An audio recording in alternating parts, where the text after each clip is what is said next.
Let the chaos reign. Chaos Reign presents Let's Talk About Black Biology with guests Minister, or I like to call Dr. EnQi. Broadcast December the 15th, 2019. Enjoy.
The views expressed on Talk Real Solutions, hosted by Tyrone Thompson at TalkRealSolutions.com, are the views of Tyrone Thompson and do not reflect the views of TalkRealSolutions.com, YouTube, or etc. The content here belongs to Talk Real Solutions and its many contributors.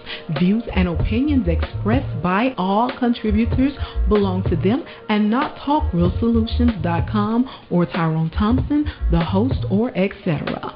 All data and information provided on the site is for informational purposes only. Talk Real Solutions makes no representations as to accuracy, completeness, correctness, suitability, or validity of any information on this site and will not be liable for any errors, omissions, or delays in this information or any losses, injuries, or damages arising from its display or use. All information is provided on an as-is basis.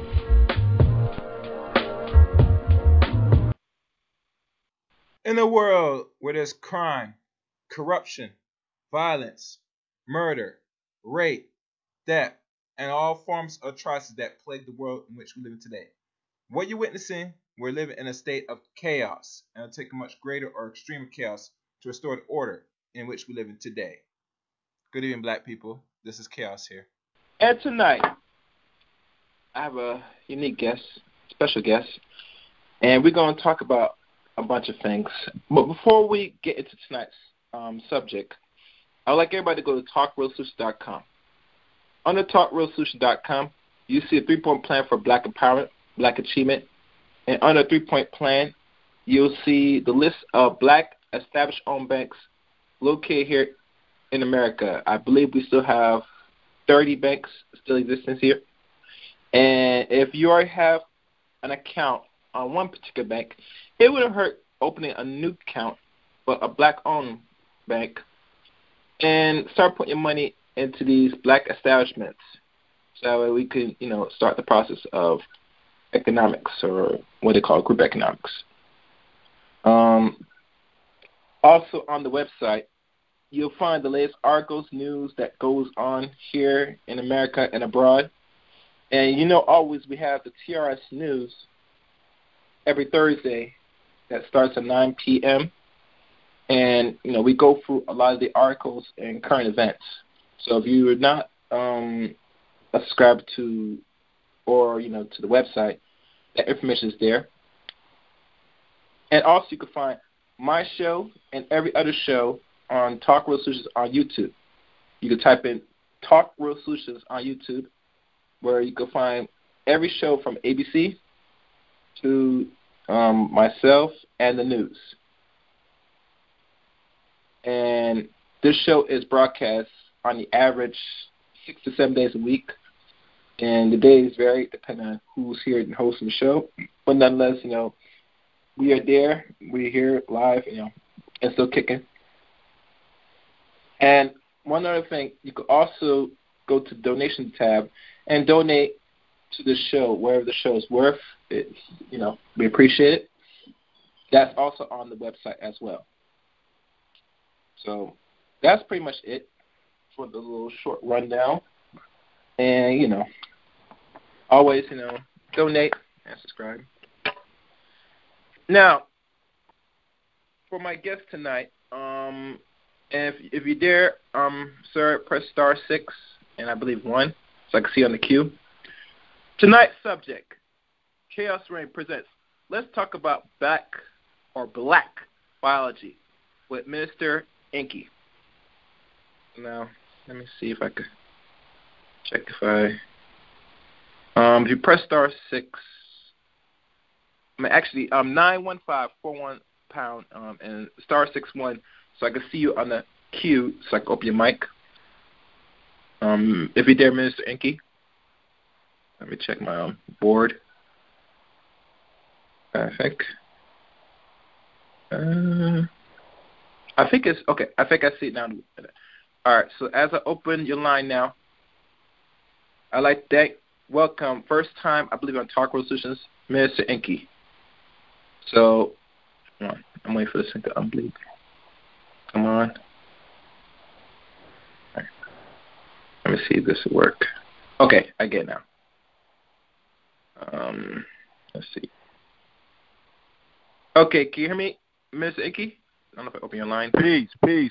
Okay, I did it. Okay, cool. I am an ordained minister, but I'm actually a doctor. I graduated and got my degree. So, I try to tell everybody, make sure we put our forward thinking on, so that way when people refer to the show, they understand that they're getting real health information from a actual doctor. So you don't call yourself minister no more, Minister EnQi? No. Once you put videos up in the social media world in this day and age, they stay up forever. So there's literally thousands of videos up titled Minister EnQi. But no. Okay. All right. Well, doctor it is. At times so many titles people go by, but I guess wherever title you feel. Hey, my most esteemed title is Dad. Oh, well, okay. All right, well, I'm not gonna argue. All right. Well, welcome again, Dr. EnQi. First time on Talk World Solutions. And before we get into the subject matter, I always any new guest that comes onto this platform or to my stream, I like to take a step back in time before we go into the present and potential future. So for the very first time, can you tell a little bit about yourself here on Talk World Solutions? Sure. Okay, I guess how I got into this lifestyle, maybe? Is that where we're going? Anyway, how you want to give a background of yourself, because, everybody that goes back to this, they want to get a real, because every it's like this, Dr. EnQi. No. It's always new people. I got you. Yep. So I guess we can start with my daughter's accident. I think that's probably the most life-changing. That's what got us to this moment. So I guess we go back maybe 12 years or so ago. Okay. I'm working at Verizon. I'm a happy slave on the plantation. I'm working. I'm barely working, overpaid. So I'm happy on the plantation. A nurse falls asleep at the wheel, and she hops the curb middle of the afternoon and runs over my 3 daughters. Oh my God! My youngest daughter at the time, she got the brunt of the impact because she was on the outside So when the car jumped to hit the curb, she was the one that absorbed most of the impact. Her neck was broken. Her spine was broken in 3 places. Her pelvis was crushed. Her left leg was crushed. Her foot was crushed. So the doctor said that she would never walk again. This was August 28th. At the time, I had probably been studying the body, anatomy, and all of these things, probably since I was probably about 15 years. But only in a hobby kind of personal satisfaction, just kind of what I love to do kind of way. But at that moment, I had my come to God moment, so to speak, and faced with accepting that future or that fate, I just took matters into my own hands. I went into my lab, I went into my kitchen, put together what would become known as Mom Atomics, my number one herbal compound nowadays, but at the time it was just, and I took her to the hospital. She was in ICU, so I couldn't give her anything to eat or capsules to swallow, and I made a liquid and dropped it in her mouth, 2-3 times an hour. And fast forward, I had her back in school that February or March, kind of like with a limp. By the next summer, you couldn't tell that anything like that had happened to her. So that kind of created a storyline, and everybody around us, quote unquote, like people in the hood, friends, family, they began to gravitate towards me and ask questions, and for different types of help, and I started helping people out, and got rid of a diabetes case here, and diabetes there, and lower high blood pressure there, and pretty soon we're here. Mm-hmm. Okay, I see. And that's a super abridged version. There's obviously a much longer story, but that's the, I've tried not to keep it so lengthy, but that's what kind of got me to eventually quit my job, and then begin to take it serious and start to get some more study and some training. So now I'm officially like a master herbalist, a sports nutritionist, personal trainer, and of course a naturopathic doctor. So after many moons, I began to take it serious and start to go get training in various areas to tighten up what was like a natural gift for me. Mm-hmm. Okay. All right. Yeah. And it's interesting, Dr. EnQi, when these things happen to our loved ones, and when we hear even the results from the practitioners telling us the gloom and gloom that they can't do nothing for our own loved ones, it takes a more greater strength that we don't accept, that our children are going to be just, that's it. And only a few of us that if we have like a little knowledge, we would try anything to try to not only move back the clock of time, but try to give them something to hopefully heal them at a more efficient rate. Because, these things, life is hard, but, at times it's like this. We hope for the better, and then, we try best we can so that way everything comes out good and nothing like that happens, But yeah, I feel you. In regards to black biology, matter of fact, before we go on, what is this black biology? Because usually I thought biology was just biology of this people. But I remember in recent times that you referenced this thing about black biology. Could you go into more detail about this? It's not as niche or complicated as most people would think it to be upon hearing it, or even as arcane or militant. It's just simply it's just how nature, it's just a fact of life in a way. You have two major groups of people on the planet, right? You have a bunch of different people, but in biology, you have two different you have two different polar opposites, and the easiest way to look at it is in terms of haplotype. So my most popular book to date is on the subject is called Eat Right for Your Haplotype, right? And Eat Right for Your Haplotype is about eating for your bloodline. Eating for your bloodline, meaning where your family originates, because that's what your biochemistry is going to be based on.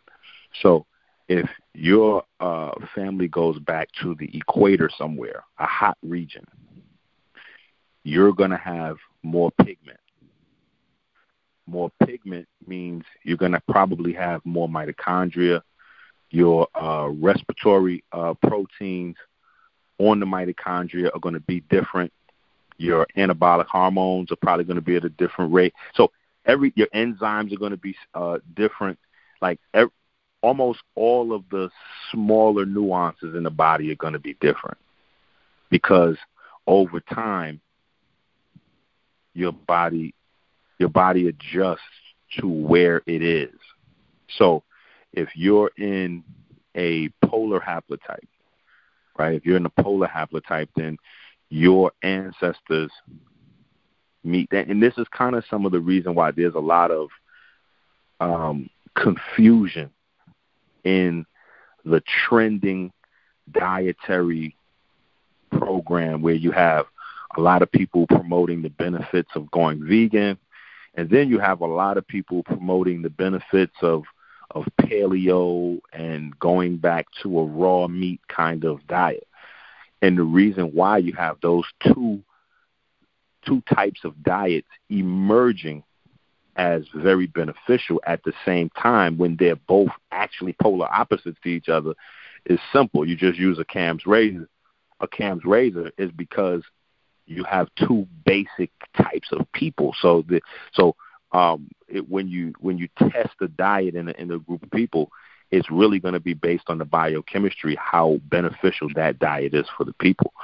So if your ancestors were primarily in a cold region where there wasn't a lot of fresh vegetation and fruits and vegetables and deuterated water and all of those things, they had to eat what they had to eat there.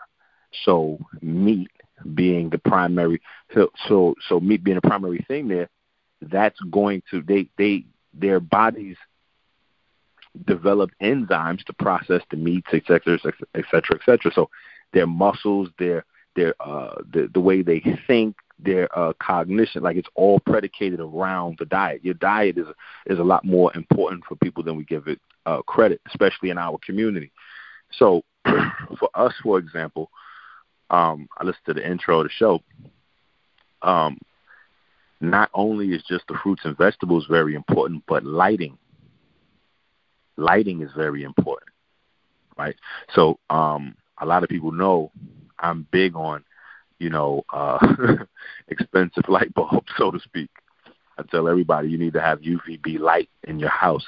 You need to make sure that, if you're living in a region like me, I'm in Michigan, you need to have UVB light bulbs in your house so that your body is able to produce some degree of natural vitamin D. Because without it, it doesn't really matter what you're doing. You're not going to be able to reach your optimal health. Your body's not going to function optimally because you're not in the right. It's very simple, but we don't pay attention to these things. We've been, acculturated to just kind of go. And when we run down, we look for a pill or a patch to keep us back in the game, and it doesn't work that way. If you go to the pet store and you get a turtle for $3 or $4, they'll let you know. Most pet stores, a good pet store anyway, they won't even let you leave with that turtle unless you get the right lighting for that animal, because they'll let you know, well, that animal comes primarily from the equator, or that lizard comes from the equator. And if it doesn't have the right amount of UV exposure, it's going to get tumors, cancer, and it's going to die early on. It's going to have a premature death because of the wrong lighting. We don't have anyone telling us that. So we're just coming down with different things, and we're being told we don't know why that's happening. When the information is all around us, it's just, we're not receiving that level of care, because most of the institutions we go in, we're not the standards that we're not the test subjects that the standards are based upon. So that becomes more problematic. So we have to take care of ourselves and teach ourselves and study and do what we need to do for ourselves. You said that the study, but isn't it ironic, Dr. EnQi, that most of everything that they concocted, they had a test subject, and mostly our people were most of the test subject to a lot of their inventions. I mean, like experiments. Isn't that right? Yes and no. Yes and no. So when you go back to the early days when things were a lot more barbaric, and chances were that the test subject needed to be kind of mutilated and probably wouldn't live, then yes, we were the test subjects. But as things began to get a lot more technically advanced and less grotesque and crazy, we began not to be the test subjects, because we don't have a high percentage of genetic. We don't have as high percentage. I shouldn't say at all. I don't want to give people the impression that we're like superheroes, but we're not born. Typically, we're born with the least amount of genetic illnesses. So, most of the quote unquote medical research that's done on genetic illnesses, we can't be used for subjects for that, because we don't have those issues. Most of the problems that we deal with, unfortunately, are metabolic issues, which I like to simplify as voluntary issues so that people understand exactly what metabolic illnesses are. They're illnesses that you get or you acquire based on lifestyle choices. They're not something that's forced upon you. There's no ticking clock that says, okay, as soon as you turn 35, your action will stop working, or you'll get high blood pressure, or you'll get diabetes, or you'll get this, or you'll get that. No. Metabolic illness is purely up to us. We have all the control in our hands if and when we will acquire a metabolic illness. So I call them voluntary, so that people understand that just the nature of the beast. If you have a genetic illness, chances are you have that from birth, and that's a whole nother animal. But metabolic illnesses are primarily lifestyle choices. I see. Interesting. All right. For those that are listening, the call number for tonight's show is 770-416-0. The access code is 91541#. I repeat, 712-770-4160. Access code 91541#. Tonight's subject, let's talk about black biology with Minister EnQi. Okay, that makes sense, because from what I really did too much research in regards to how they come up with their, what they call medications and stuff. I know there was one particular book on one particular black woman they took and got a lot of what they call medications and remedies. I think it was Harriet Lacks back in the Was it 50s? No. The book is not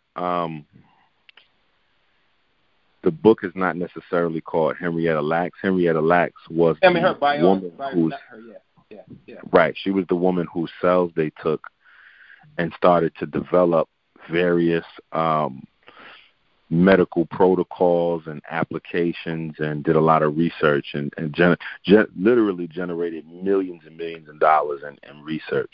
And her children had to fight to get any modicum of recognition or any of the money even for their mom. So yeah, it's that I mean, a lot of that it falls under that same heading, because we're not really well informed on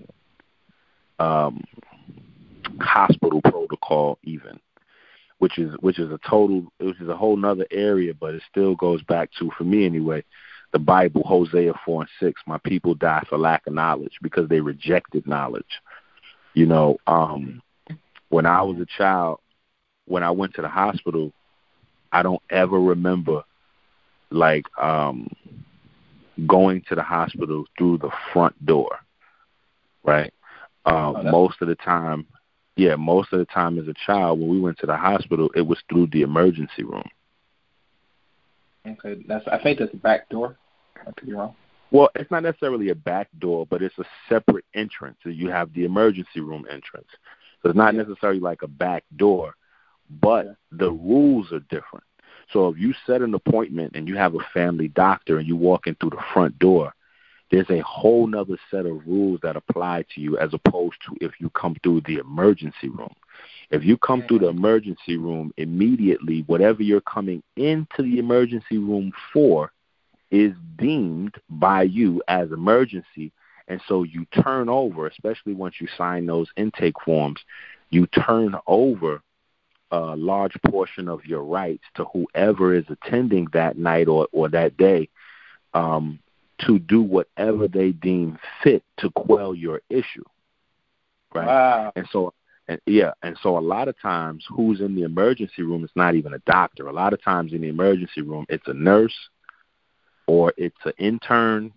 You know, it's not a doctor, so to speak. You know what I'm saying? It's a medical professional, but it's not necessarily a doctor. And so, you know, there's things like that, you know. So if a woman goes and she has pain in her pelvis area or something, and she goes into the emergency room and she wakes up and she has a partial hysterectomy or maybe even a full hysterectomy, it's not really much recourse. First of all, once you get a hysterectomy, no matter what recourse you take, you can't get your reproductive system back. It's gone. You know, so even sometimes, like, people will say, "Oh, well, you can do a lawsuit." Yeah, but who wants a lawsuit when your reproductive system's gone? Like, they just, you know what I mean? Like, it's no amount of money that can, it's no amount of money that's going to repair or put that back. Like, you can't put any amount of money on the possibility of your future children. You know what I mean? So it's no way to have a recourse, but, you know, to start to become educated and be smart. Don't go into the emergency room at all if it's not an emergency, you know. But a lot of us, we don't like to go to the hospital at all until, you know, we feel like some debilitating pain. And then because we don't have a relationship with a family doctor or something like that at the hospital, by the time we feel like it's an urgent need to go to the emergency room, you know, to the hospital, we just go through the emergency. You know what I mean? We just go through emergency. And most times we could have did that a different way, you know, to put us in a different type of position. You know, so there's a lot of things like that, you know, just being a little bit more literate in terms of understanding contract. And what I mean by contract is when you're doing your intake forms to go into the hospital, the papers you sign are basically contracts. So, so it's a negotiation process. But once you sign them, you kind of stuck with the deal. So if you go into the hospital, well, basically, so if one of the things that they have is the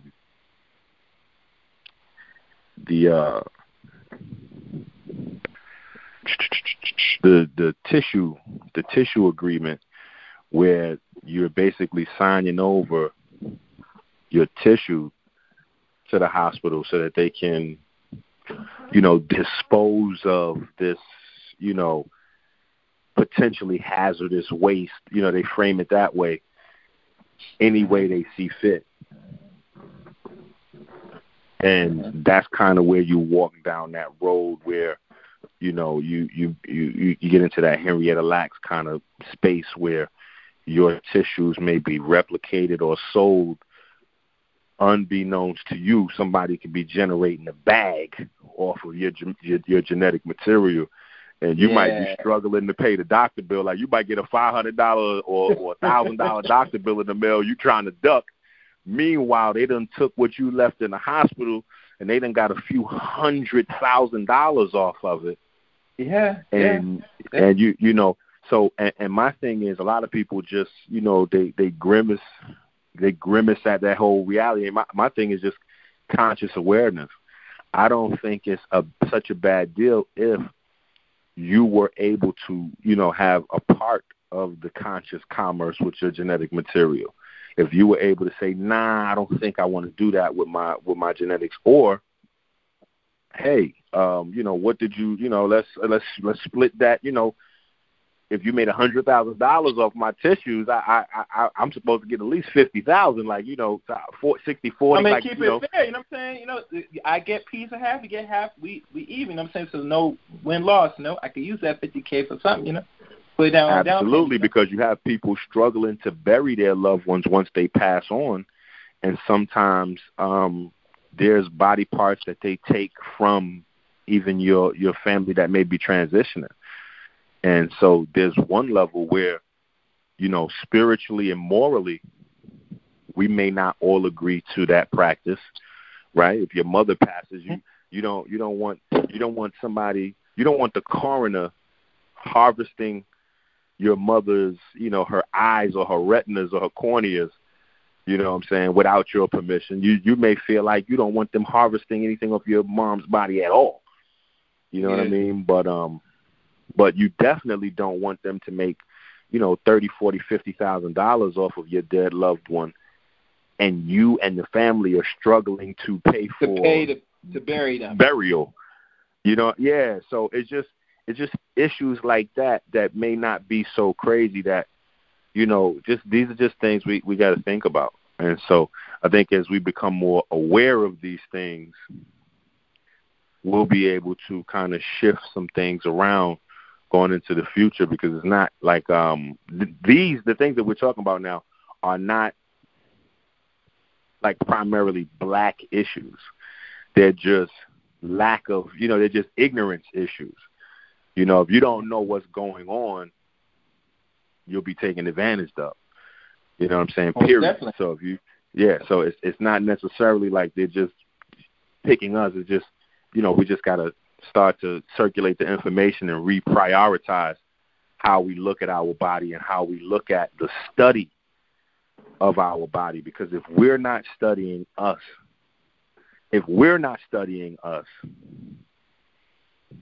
then we'll always be at the mercy of the people who are in every way, shape, and form. Because we will have to go to them to be told what to eat. Then when it doesn't work for us, we'll have to go right back to the person that told us the wrong thing to eat for a fix for the problems created by us eating the wrong thing in the first place. Then we'll have to go back to that same group of doctors and scientists for a solution, with burial and with genetics and with all. So we're constantly going back to the group of people that's giving us the wrong information, and primarily is based on because it's not really a priority. Like, we have to take responsibility for ourselves. Exactly. So I think that everything has to start from there. We have to reprioritize this information. You know, it's really only something that we play with. So a lot of people talk about, you know, what's the solution for us moving forward? You know, and we have all these ideas about trading and agriculture and economics and all this stuff. And to me, it just is all out of priority. You can't put economics before health. Because if you have a sick people with a lot of money, right? And when I say sick, I mean physically and mentally. What happens to the money? The money disappears. Yeah. The money either disappears because they weren't mentally equipped to handle it, or because they physically were ill and they had to give up the money to try to recover their health. Yeah. So the first thing has to be strength, physically and mentally, before we attempt the economics, because once we get strong physically and mentally, then the economics is a layup. A strong-minded group of people already knows what to do with their money. They're going to reinvest their money in the things that made them strong physically and mentally. And when you're looking at self-focused things, you're going to be investing your money with your people, because those are the only people who have a vested interest in making you strong mentally and physically. So when we look at other groups of people that mind their business in terms of their money, where they reinvest their money in their own people and their dollar circulates within their community a long time, we're putting the focus on the wrong thing. The reason why their money circulates in their community is not because they focus on their money circulating in their community. The reason why their money circulates long in their community is because their community takes has a vested interest in making sure they are physically fit and mentally fit. Exactly. And so, because they've developed their systems, i.e., their local culture, to fit them, to suit them, their money goes around. So because they have those ideologies, like, okay, it's our responsibility to educate our babies. So they open up their own daycares and schools. So when they're spending money on education, they're spending it with who? With their own people, but not because they're making an effort to say, oh, let's go find our people to spend money with. No. We've opened up the schools around here. So these are our schools. So when I start spending money around here, it's with us. So yes. when I start to work on what health products I need, et cetera, well, we opened up our own little health hubs. So when I start to do that, I'm spending it, but it's not purposely. It's just happenstance. You see what I'm saying? So when we start to develop all of the things that we need, the economic piece will come as a byproduct of that, because we'll look around at some point and it'll look like Wakanda. Okay. I get you. To take a step back, and in regards to the harvesting of certain organs of loved ones, isn't there certain rights we could hold in regards to the funerals, so our loved ones don't get certain organs removed by the mortician, so they don't make no extra money? Once we're aware, sure. But most of us don't know what we sign, once again, when we deal with these people. Okay. You see what I'm saying? So yeah. if you and I say, hold on, okay, you're my brother, so Big Mama just passed on. We're having this conversation, right? So now we're walking and talking this information. So yeah, when we step in the building and they like, oh, okay, yeah, well here's the customary forms. Go ahead and fill this out and put your name. Woo. We like, all right, cool. Mind if I bring these back to you tomorrow? We taking them papers to the house. And we going through every line, bing, bing, bing, bing, bing, bing, bing. Anything that doesn't look like it lines up with what we think, we're putting a line through it putting our initials next to the line that we just crossed out, and then writing in a new line that fits us, because that's kind of how you do contract. Like when you get a contract, it's a negotiation. They send you an offer, you read through it, you put a line through the things you don't like, rewrite like in your own line with your offer, bam, like a black line and you send in the wording, like a black line. Yeah, no, with your ink pen, you just put a line right on through it, cross that right out, and write in whatever you're writing in, and then initial it. Absolutely. It's a contract. They giving you an offer. You can give them back another offer, or you can have it. You can take that and have it retyped. Interesting. Putting a line through it is the sloppy, inexpensive roundabout way to do it. But you can have a lawyer retype it and say, listen, lines 6 and lines 10. Take those out. We're not having that. I don't want that. I want this in there. I ask them if put this in there and see if they go for this, because now I'm making my counter offer. Okay, I follow you. And the funeral people or the mortuary or whoever you're dealing with, they have the right to reject your offer and say, well, you know what, this is how we do business here. If you don't like it, cool. We can't take care of whatever. You know what I'm saying? But once you put it in writing and they agree to it, they can't then turn around and do something else.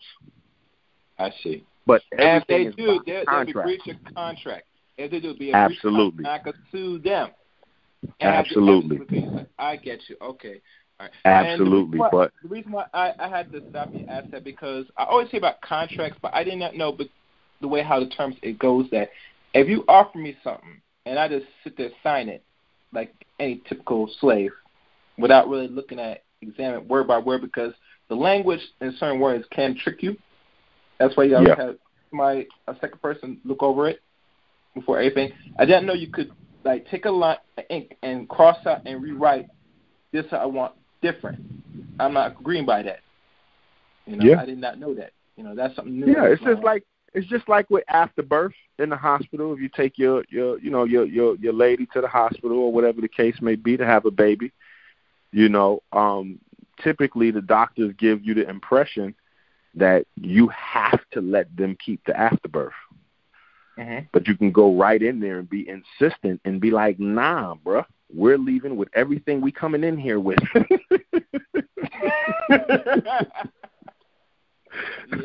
We leaving with everything, man. We leaving with the baby, the everything except what go on the ground, man. We up out of here with all that. You know what I mean? So it's just a matter of preparation, and so most hospitals, they're gonna be like, okay, well, if that's the case, you have to have a container that is sufficient to, so there's some that we have to prepare for. You know what I'm saying? There's some things you have to prepare for, but it all comes down to being aware and studying. I'm giving simplified answers, but they are all rooted in truth and in study and information. So, it's not, you're not going to be able to put, like afterbirth, in a shopping bag or something like that. But, you got to go in there prepared for whatever it is you're trying to do. And that means we have to just be mindful and look into, like, once we begin to prioritize this information, everything becomes different, mm-hmm. And then once we begin to position ourselves, for instance, we look at the mob movies, right? Like we love to watch gangster films. And the mm-hmm. craziest thing, and obviously this goes to my 2020 initiative. I'm trying to share my personal view of the world with people. I call it EnQi vision. So I'm trying to share the way I see things, because I feel like we all look at the same things, but we walk mm-hmm. away with different ideas about what we just saw.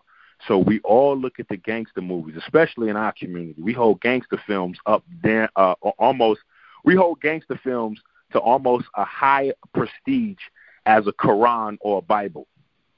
Oh, yeah, we love it. We don't get the absolutely of it. Come on. Power is the best TV show smoking right now. And I didn't want to get into that, man. When I first watched it, I was always wondering, what's the hype?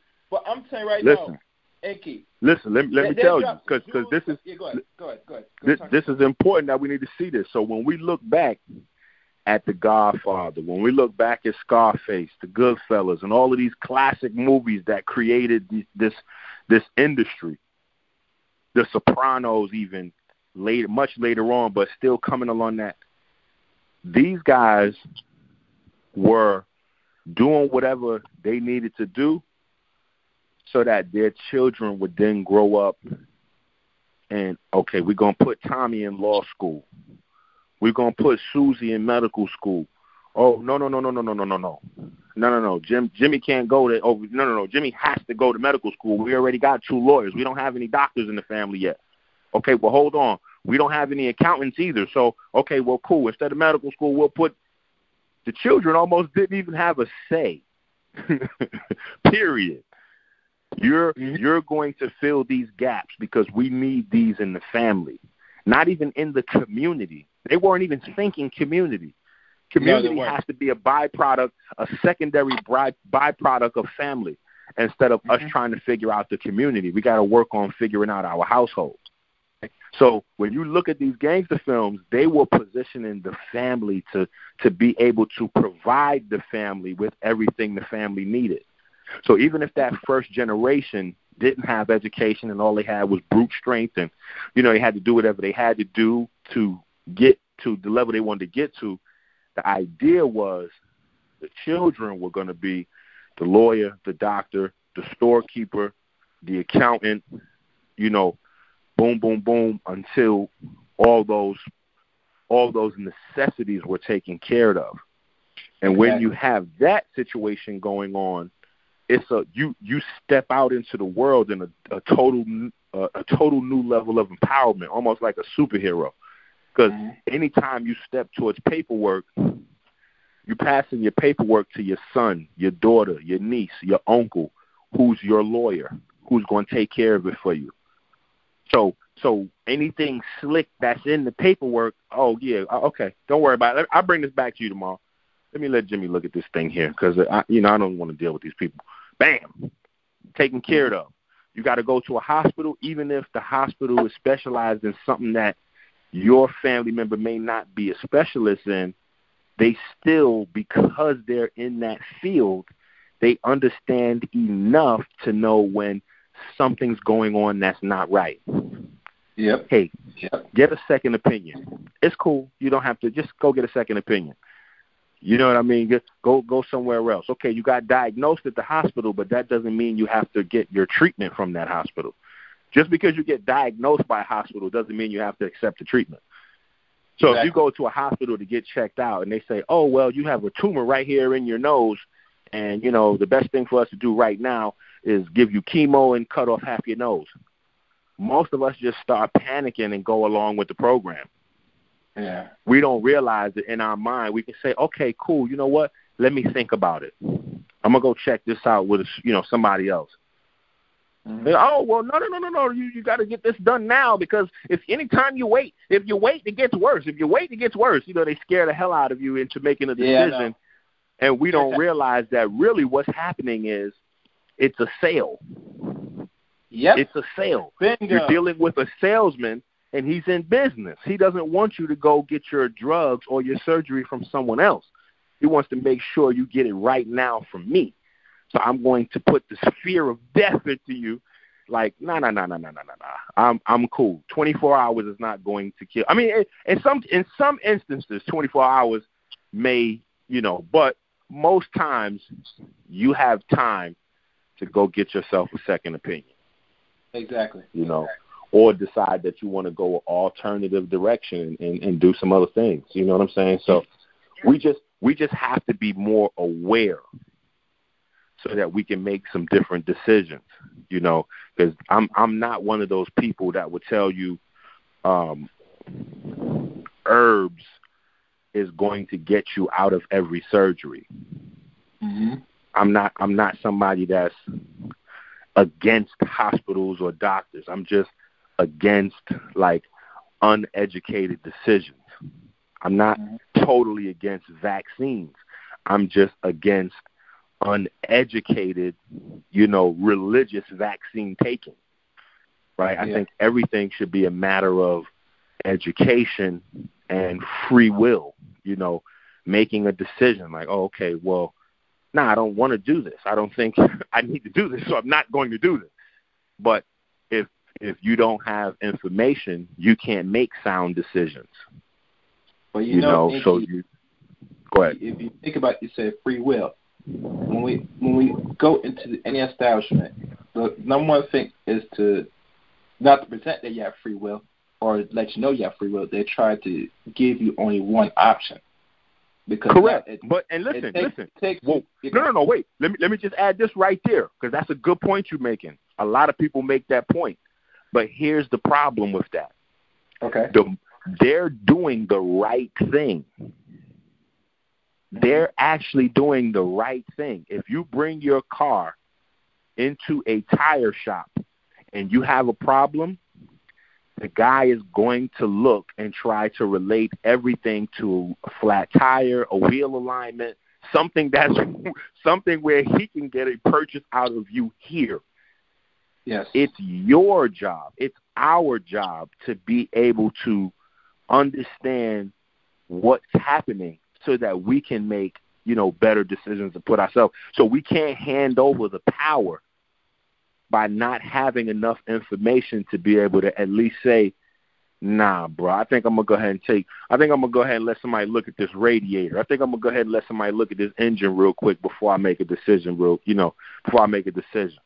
I drove this car in here. I'm going to drive it out of here and hit the next mechanic down the road real quick. If it doesn't, whatever, then maybe I'll come back to you. But when you roll into a tire shop, he should try to sell you tires. That's his business.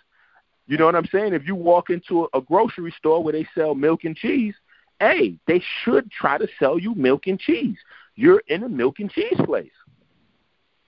So it's not necessarily them doing the wrong thing.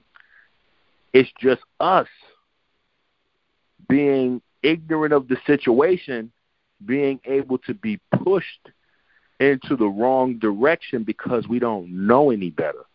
We got to put the onus on us to get the education. We spend way too much time studying things that are not important. In fact, we don't even know what study means. Yes. We don't even really understand what study means because people know the lyrics to all their favorite songs. They don't know that they study their favorite songs. They know what's going on in all the episodes of whatever they watch on TV. And like Netflix, they binge watch episodes, whole seasons. You binge watch a whole season. You're studying that TV show. Yeah. You're literally studying that TV show. So if most of us just put the time we put into Netflix, half that time, into learning about our body and how our body works, 90% of these problems will fade away because, A, we would change our lifestyle decisions so we wouldn't actually be in trouble as often. Secondly, when we got in trouble, we would know the vast array of solutions that are available for our problems so we wouldn't be able to be forced into a smaller box of solutions that someone's offering us simply because those are the only solutions that they monetize. Okay. I think all right, it makes sense. Makes a lot of sense now. All right, let me give the call number again for those who's listening. The call number for tonight's show is 712-770-4160. The access code is 915-411#. I repeat, 712-770-4160. Access code 915-411#. Tonight's subject Chaos Reign presents. Let's talk about black biology with my guest, Dr. EnQi. Which I'm probably going to change the name of the title. So, kind of want to deal with anything. Oh, you're a doctor now. I guess we have maybe one or two callers. I think it's one caller. Should I open the lines and see what questions they want to ask so far? I'm with it. Let's go. All right. Okay. All right. So the first caller I'm Oh, actually, I gotta use my device. 1 second. Sorry, people. The board is kind of acting up, so bear with me. Okay. The first card opened up, and I think this is 9-2 something. I don't know if this is down south by Alabama, but let me see. The Bible All right, Belt. caller, I open your line. Hello? Yes. How you doing? Good. All right, this is Kevin. How you doing, Kevin? How you doing, brother? Peace. All right. I heard the host call you doctor. Do you have a doctorate or a BA or something? I have a degree. I'm a naturopathic doctor. Huh? Yeah. I have a degree. I'm a naturopathic doctor. What that mean? That means I went to school and spent the money to have the title doctor. It's different than a medical doctor program, so it's different. Oh, so you didn't go to okay. So I'm not a medical doctor. Yeah. So I don't prescribe drugs or do surgeries. Oh, have you do you got a degree for biology? I have a degree for naturopathy. Oh, okay. See, that's what I'm talking about. There's some nigga shit here. This is nigga biology. Okay. You talking about the hospital? Hold on. Let him go. Don't cut him off. Okay. Go ahead. That spiel you did about the hospital, you go to the hospital when you sign agreement to be treated. See, that's okay. Hold on. Going to the front door, to the back door, through the emergency. See, this is stupidity and ignorant shit at its best. This is some nigga ignorant shit. Okay, now hold on. I wanna talk to you. So if you just wanna disrupt the show, that's cool. But I do want to converse with you if these are real concerns of yours. I'm not afraid of your commentary because most of us don't know. So when we don't know, it's easy for us to jump and assume things like what you're saying right now. So when we speak about the paperwork, is he still there? You still live, brother? Yeah, I'm still here. Okay, cool. So when you sign papers, when you walk into the emergency room, right, you sign papers for them. Like, for instance, what happens with your blood and your tissues should they have to do surgery and they have to cut things off of you? You do realize that a part of the papers that you sign when you're walking into the hospital is you're giving them permission to dispose of your tissues any way they see fit. And a part of that, and within that framework, it allows them to monetize your tissues, which is how the story of Henrietta Lacks, how that whole Henrietta Lacks situation happened, and how the countless numbers of people who didn't have the luck of Henrietta Lacks' story to be brought to light have had their tissues monetized unbeknownst to them. You do know that, right? Well, I know when I sign to be treated, I don't care what they do. They can give me blood. Do what you got to do to keep me alive. When I'm dead and gone, I don't give a shit what you do with my remainings. Because me personally, I have insurance. Black people need insurance. I have a $50,000 policy over my head. But that's not what I'm saying, man. Hold on. Are you talking about burial insurance or medical insurance or both? I'm talking about, but you don't need insurance to be seen at emergency, brother. I'm just asking you. You do not need insurance to be seen at emergency. Hold on. Whoa. I didn't say you did. See, I know what you're trying to do, but I want to educate the people. So I'm asking you a question. When you say you have insurance, are you talking about medical or burial? Are you talking about insurance to be seen in the hospital? I'm not talking about emergency-wise. I'm just talking about period. For the hospital, or are you talking about your $50,000 is in case you pass away for your family to be able to bury you and take care of expenses? No, you said that they'll take your remains. You were saying they No, have I wasn't control talking over about your remains. Hold on. I wasn't talking about remains solely in the event of you passing away. I'm also talking about what happens with your tissues in the hospital that they take from your body in the process of treating you.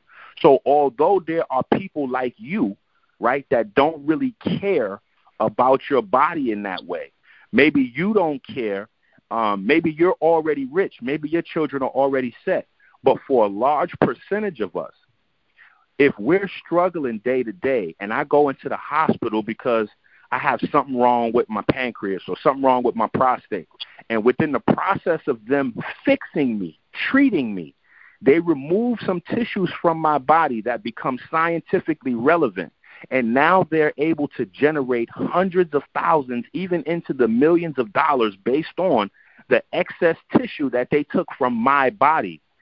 I want to be aware of that. I want to know if 50 years or 100 years. What you mean tissue? What you mean tissue? Don't you making a broad statement? What you mean tissue? Because I want to give you an example. I want to give you an example. Okay, so are you aware of Henrietta Lacks before we go any further? No, I do not know what that is, brother. Okay, that's not an it. It's a person. So Henrietta Lacks had a cervical issue, and they took cells from her body. The cells from her body, they have generated maybe almost billions of dollars in research. They took cells from her body, and she's still living? No, she's long gone. Even the cells from her body are still alive, though. They're keeping her cell. They're reproducing her cells in the laboratory to continue to do research on, because that's how valuable her cells were. And so they've generated. So what you saying? Let me get you correct, brother. What you saying is. Hold on, listen. If you listen to what I'm saying, then you'll understand. Listen to what I'm saying.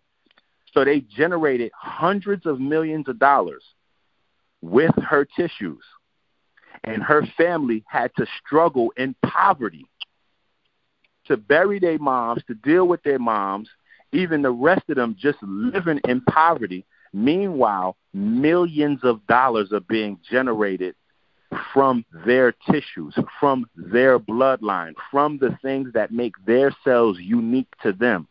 Everybody's body is totally different. So although we all look in the mirror and see one head, two arms, two legs, one torso, we still have differences within our biochemistry, which makes some people have unique, valuable tissues. Now, when I say tissues, what I'm talking about is the groups of cells that make up your body. So when you look at a person's body, when you have a group of cells come together, that's called a tissue. When you have groups of tissues come together, that's called the organ or gland. So what I'm saying is, in the process of healing your body, they may remove certain parts of your body that are not doing what they're supposed to do, but they can take those parts into a laboratory and use them for research. That research may generate money into the millions of dollars. So although you may have a policy worth $50,000, it is a nigger mentality to say, if somebody generates $500 million off of my tissues, I don't want any of that. I'm not due to that. See, that is how people get raped financially. That's how economically people get left behind, because their work and their wealth is not being rewarded. It is the same thing as it's another form of slavery. So when you talk about working for free, building a plantation or picking cotton or sugarcane or any of these things where you're working for free and not being rewarded, that is the same thing as having. EnQi, let me say something, then I'm going to get off, bro, and let somebody else get on. You said a lot already. So that is the same thing as having your tissues taken from you and monetized without you knowing. Now, a lot of our women, because they walk into the hospital and they don't know that when you have that situation, just like you said, and I'm so glad this is recorded so people are able to hear what John Q. Public is thinking. When I walk into the emergency room, I just want to be treated. I just want to get treated. So because we just want to get treated, we're not understanding that is a wide. Can I respond to you, brother? Because you steady going. I want to interact with you. Can I interact with you? You're going to interact once I make my point. See, when you came in, you made about 10 different points. You insulted me, took jabs, and all that. I could have asked the moderator to get you out of there, but I said, no, the brother's passionate, and he needs some information. So let's keep him in there so we can have a dialogue. But I do want to be able to address all your points. So what I'm saying is when you walk in there and you say you want to be treated because you have an issue, you want to be treated for that issue and nothing more. There are women, hundreds of thousands, listen to what I'm telling you, hundreds of thousands of women that went into the emergency room with an infection, and they woke up with a hysterectomy when they did not have to have a hysterectomy. And in case you don't know, a hysterectomy is where their entire reproductive system is removed. Now, you may say, oh, well, hey, they got treated. They got treated. See, if they just walk in there with treated and on their mind, you treated. You are no longer have an infection because we just removed the whole area in your body, where we could have actually took some more time with you and did what we needed to do to get rid of the infection and allowed you to still keep your reproductive system. But if we live in a world where the reproductive system, especially for women, the endometrial lining is the richest source of stem cells, and stem cell research is the hottest, most expensive, lucrative form of research on the market today. 2 + 2 = 4. You see a value in removing the endometrial lining. You see a value in removing the reproductive system because you can monetize it and get stem cells over and over again from the endometrial lining of women who are walking in the hospital ignorant to the rights that they have, simply because they wanted to get treated and they didn't know any better. The floor is yours, brother. Okay, yeah, and you said another thing about black people watching movies and pitting it over the Bible and the Quran. Now, I just want to tell everybody, man, please go to school. Go to college. Don't pay for your degree, because this is what you end up with is some nigger scholarship. Okay. Go to school, kids. Go to college. Don't pay for your degree, because this is what you get. Peace, peace to both you, brother. Wait, hold on. When you go to school and go to college, hold on. When you go to school and go to college, you don't pay for your degree? No, it's free. No, you don't. It's free. It's called. It's called financial aid, brother. Okay, it's so free. Hold on. Yo, this call right here, this is I so appreciate you calling in, bro. I really appreciate you calling in. You have made. It's called financial aid. If you get good grades, you get a free ride. I went to college before, man. Okay, so let me ask you a question. You don't Kids have to pay go to school. Financial aid? Go to school. Don't pay for your degree online. Hold on. Because this is what you get. It's some nigga shit. Whoa. I didn't pay for my degree online. I had to actually go to school. Okay? And so I'm asking you, when you borrow financial aid, you do know you got to pay financial aid back. Those are student loans.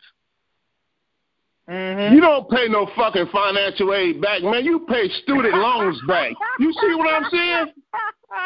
You see what I'm saying? You pay student loans back. You don't pay financial aid back. If you don't work, man, the boy, look at here. Hold on. Kids, if we don't work, kids, what did you just say? I say you don't pay the loan back. Listen, if you stay in school, you don't pay the loan back. But the financial aid is free, brother. Kids go to school. There is nothing free. Hey. All right, let me. Hey. Yeah, go ahead. Hey. I appreciate the call in, family. Yeah. I appreciate the call in. But for the people that's listening, right? And again, I hope the brother doesn't disappear, because he came in to try to disrupt, and he bit off more than he could chew. That's why he ran up out of here. I'll be here at the end, man. I ain't going nowhere. I just want somebody else to get in. So you can talk to somebody else, man. No. I'm sure we got other callers on the line, man. No. Stay on the line, because what I talked about when I compared today's movies and TV shows to the Bible and the Quran, I didn't compare them in importance. I compared them in time that we Yeah, you did. You said we picked movies over the Bible and Quran. That's your exact words. And that was some ignorant shit, man. That shit was ignorant, man. Hold on. Was you drinking tonight? No. Don't blame it on the liquor. I don't drink. I do drink, but I ain't drinking tonight. Don't blame it on the liquor. He said I don't drink. Don't blame it on the liquor. I ain't drinking, brother, and I'm not drunk. When I hear ignorant shit, I gotta call ignorant shit, man. When I hear some ignorant shit, that's all. I gotta call it how I see it, man. Okay, so let me ask you a question. How do we decide things that's important to us? Do we decide what's important to us by how much time and money we spend on something, or do we do it in an ideological fashion? Meaning, if I say to myself the Bible and the Quran is more important, or the Bible or the Quran is more important than TV, but I only go to the mosque or church 2 to 3 hours a week, and when I'm at home, I don't open those books up, but I watch TV 5 to 6 hours a day. At the end of the week, I can say out of my mouth that the Bible is more important to me than TV, but my lifestyle will not reflect that because I have 6 hours a day that I dedicate to Netflix, where I only put in 2 hours a week in studying the Bible. That's your opinion. That's your opinion. A lot of people don't need 6 hours to study the Bible. They get what they get from the Bible and get a revelation. Keep pushing, man. People got lives to live. If you want to catch a movie or two, it's all right to catch a movie or two, brother. No. It's fine to catch a movie or two. But what I'm talking about is importance. So what we spend our time on in the short life that we have determines our value system and how we prioritize things. So if we spend more time in movies than we do in study of ourselves, study of our culture, study of our history, then that means inadvertently we just propped up recreation as more important than those things that we know should be the things of value. But again, I'm sure in your mind, you're getting ready to tell me that that's my perspective, correct? Hello? Oh, okay. Tower, are you there?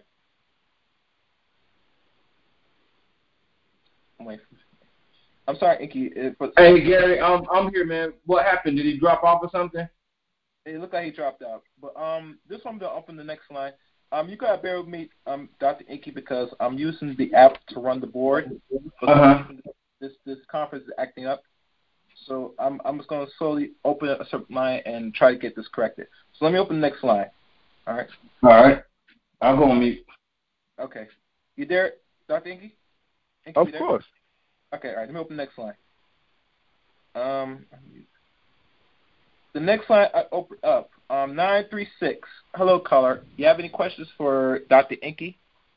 Yes, I do. Minister EnQi, Dr. EnQi, how you doing, my brother? Peace. What's going on, family? Not much. Yes, I have a question about the soil and the people's extreme misperception of what they think soil is and the supposed lacking of minerals and nutrients in the soil, which is definitely an area I would call, I don't know if I would call it a conspiracy, but I would say after World War II, you had an excess of nitrogen-based chemicals left over, and they used that to fuel the chemical industrial complex, and they changed the soil test. Because when they say soil, they only mean the top 6 2/3 inches of soil, because most of your farming, people's root system don't go further than 6 inches to a foot. But then you figure root systems go all the way down. I mean, the soil goes all the way down to the parent material and the bedrock. So I'm trying to figure, I've heard you mention about depletion of soil, and I'm trying to understand that how could somebody substantiate that what's so deep into the soil is that when a farmer goes and sends his soil sample to the lab, he's only sending 6 2/3 inches which represents 2 million pounds or parts per million of soil. So how does one come with an analogy that the soil is depleted based on measuring 6 inches? If my roots go down 15, 10, and 20 feet, then it couldn't reflect the 6 inches. Absolutely. So I'm trying to understand. No, ain't nothing to understand, brother. You already got it right. You already know there's an inadequacy in how the soil is judged, but primarily you got the issue of need versus optimum, survive versus thrive. You got survive versus thrive in there. So what I mean by survive versus thrive, right? You only need, what is it, NPK, nitrogen, phosphorus, potassium. Right. For you to grow your crops, right? Well, actually, you really need 16 because those 3 will get you infestation. Trust me. Correct. But well, that's what we would like to have. We would like to have more than 16. We would like to have 30, 40, 50, 60 like wild plants. Wild plants that grow in the wild have a high concentration of minerals. That's kind of why we use them for medicine, medicinal kind of herbs and stuff like that. Well, you know what? Not root crops though. Let me tell you why. I've been wildcrafting herbs since 1990 at the meeting Sebi. And when you wildcraft seeds, flowers, and leaves, the root remains stabilized in the soil and never disturbed. But if I harvest burdock, sarsaparilla, then as soon as I pull the root up, there's no wild. So in order to get the plant to reproduce, I have to plant it. And then if I don't put the biology in the soil, then even though it may be a wild plant, but it don't have the substance of the wild plant. No. I got you. I'm in agreement with you. I'm not debating you. I'm saying you need to have the minerals in the soil to get the right quality out of the plant. So I'm in full agreement with you. What I'm saying is because you can commercially monetize, you can still grow your crop. They're growing the crops with as little minerals put back into the soil as possible. And this is why after a few seasons, the soil has to be turned over for X amount of years, and it's no good. So, the whole agricultural system has to be replaced. But when you monetize, this is where the fine line comes in with monetization, right? Because there's one thing where you want to be monetized or you want to be remunerated for your efforts and your work.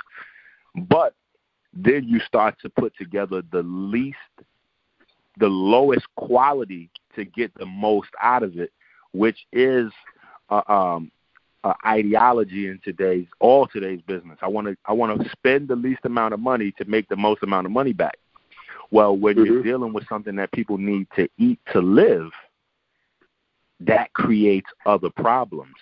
Now, if we're dealing strictly in the commercial sense, that becomes beneficial because the problems that arise from poor agriculture make more business.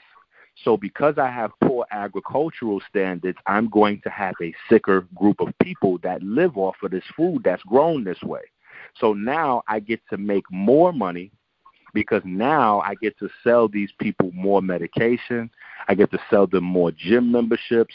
I get to sell them more therapy. I get to sell them more I get to sell them more psychiatric stuff. And so I get to monetize this more ways by selling poor crops.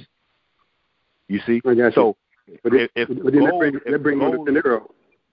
Right. So if the goal was to make the healthiest group of people, then we would have to flip the whole agricultural thing upside down. But this is why earlier in the call I was telling brother, I said, listen, we have to take it upon ourselves to make our bodies physically strong, to make our minds, to build our mental integrity and endurance. Like we have to be responsible for us in that capacity.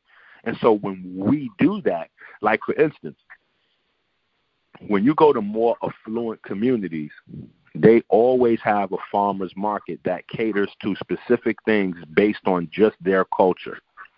So you'll see some vegetables and some fruits that you won't find in the supermarket at the farmer's market, because the people that grow those products realize that something from back in their country where they're from that they can't find here, people need. So they make sure that they grow that and add that into the regular routine, right? But because, we're kind of out of that loop, so to speak, in most places, especially in the urban cities, we just fall victim to poor agriculture all the time, But the first part of that is having these conversations to get the information circulating. Just the information circulating alone begins to awaken people's minds.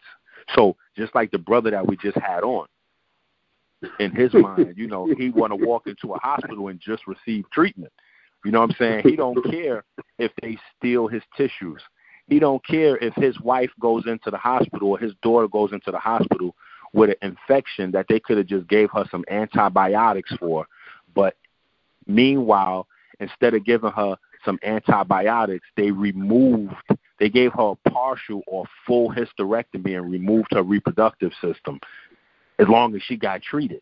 You know what I'm saying? So we do have them folks that still, barely literate, and so we have to provide the information to change people's minds. We have a economic crisis that we live in. So if anybody takes any tissues from our bodies and is able to generate millions, hundreds of millions of dollars, and not just it's not just the money. It's not just the money. If we go to Henrietta Lacks situation, it's not just the money, but patents. We don't even understand that type of generational wealth. It's not just the money, but the patents on the new research that came about from your genetics. This can ensure that your family never has to deal with poverty ever again by having the patents, or just owning a percentage of the patents generated on the new research and technology that's coming out of your genetics. Mm-hmm. You see? So these are the things that we have to look at. And we do have to understand that time is the most precious commodity that we have in our life. So although we can make empty statements and say, oh, yeah, the Bible has this value to me, the Quran has this value to me, or, I love my people and I'm studying this and that, your time tells us everything.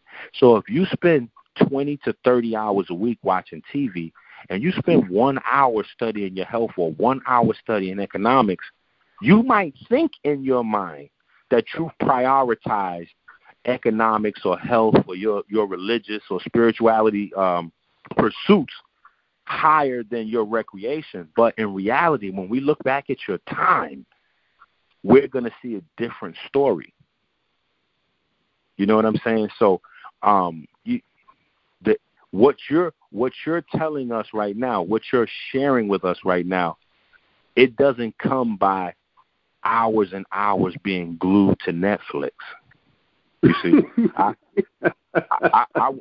That's real talk. That's real talk. Definitely. Yeah, you can't jump on a line and start educating people about the differences between topsoil and the roots and you have to spend time and study that. We have to spend time and study that. It's just like our children. It's just like having children, so to speak. A lot of people don't notice that they're really not spending any time parenting, right? So they wake up in the morning, and when they wake up, they wake their children up. They got to go to their 9 to 5. Their children got to go to school. When they get home, they bring the children back home. They feed them, put them in the tub, put them in the bed. You might have spent 2 hours a day with your child.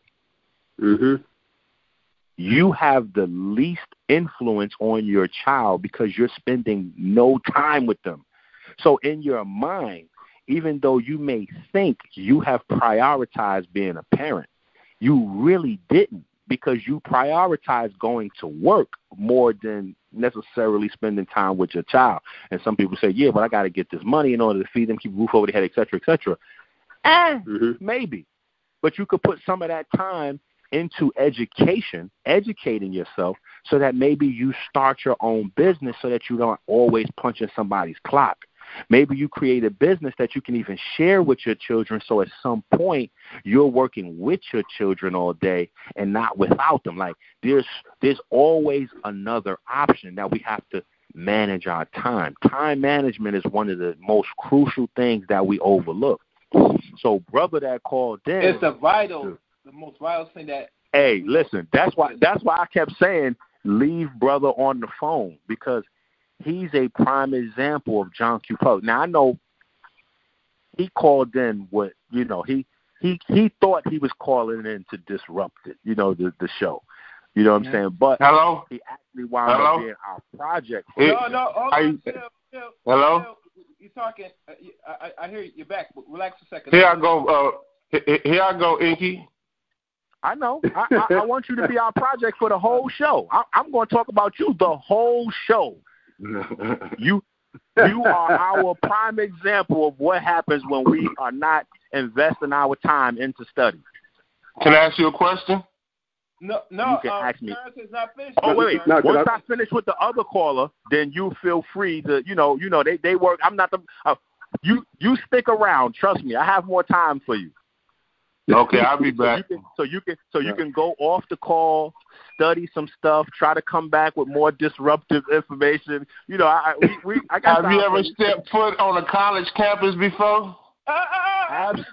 Absolutely. I went to school when I had to pay back the loan, bro. Right. I got financial aid. I had to pay it back. Listen, hey, maybe he went to college in France. Now, see, when you go to college in France, they got a situation over there, baby, where you don't have to pay it back. Their hospital system and their education system is a little bit different. I'm not fully aware how it works over there, but I know over here. Do you have an AA or BA in biology? All right, Kevin. Hold on, guys. We had that chance already. Wait a minute. Hold on, Minister Dr. EnQi. Kevin, this is Tyrone, man. Listen, you're disrupting the show, man. So could you either sit back and relax and not try to one up the guests or whatever you're trying to do? And the reason that I'm saying that because I hear Gary trying to control it, and I don't want it to go no kind of way. So, I mean, after 12, you can call in and act crazy if you want to, but for now, just chill out, man. Okay. All right. Sir. All right. Thanks, man. Thank you. Thank you, Yeah. sir. Yeah. What I wanted to say was the bartender's got to keep that thing to a 2-drink minimum, man. Mm-hmm. Yeah. I'm sorry. Go ahead. What I wanted to say was that it's unfortunate that the cotton picking and the slavery mentality is still penetrated in our subconscious mind, and we refuse to engage in agriculture.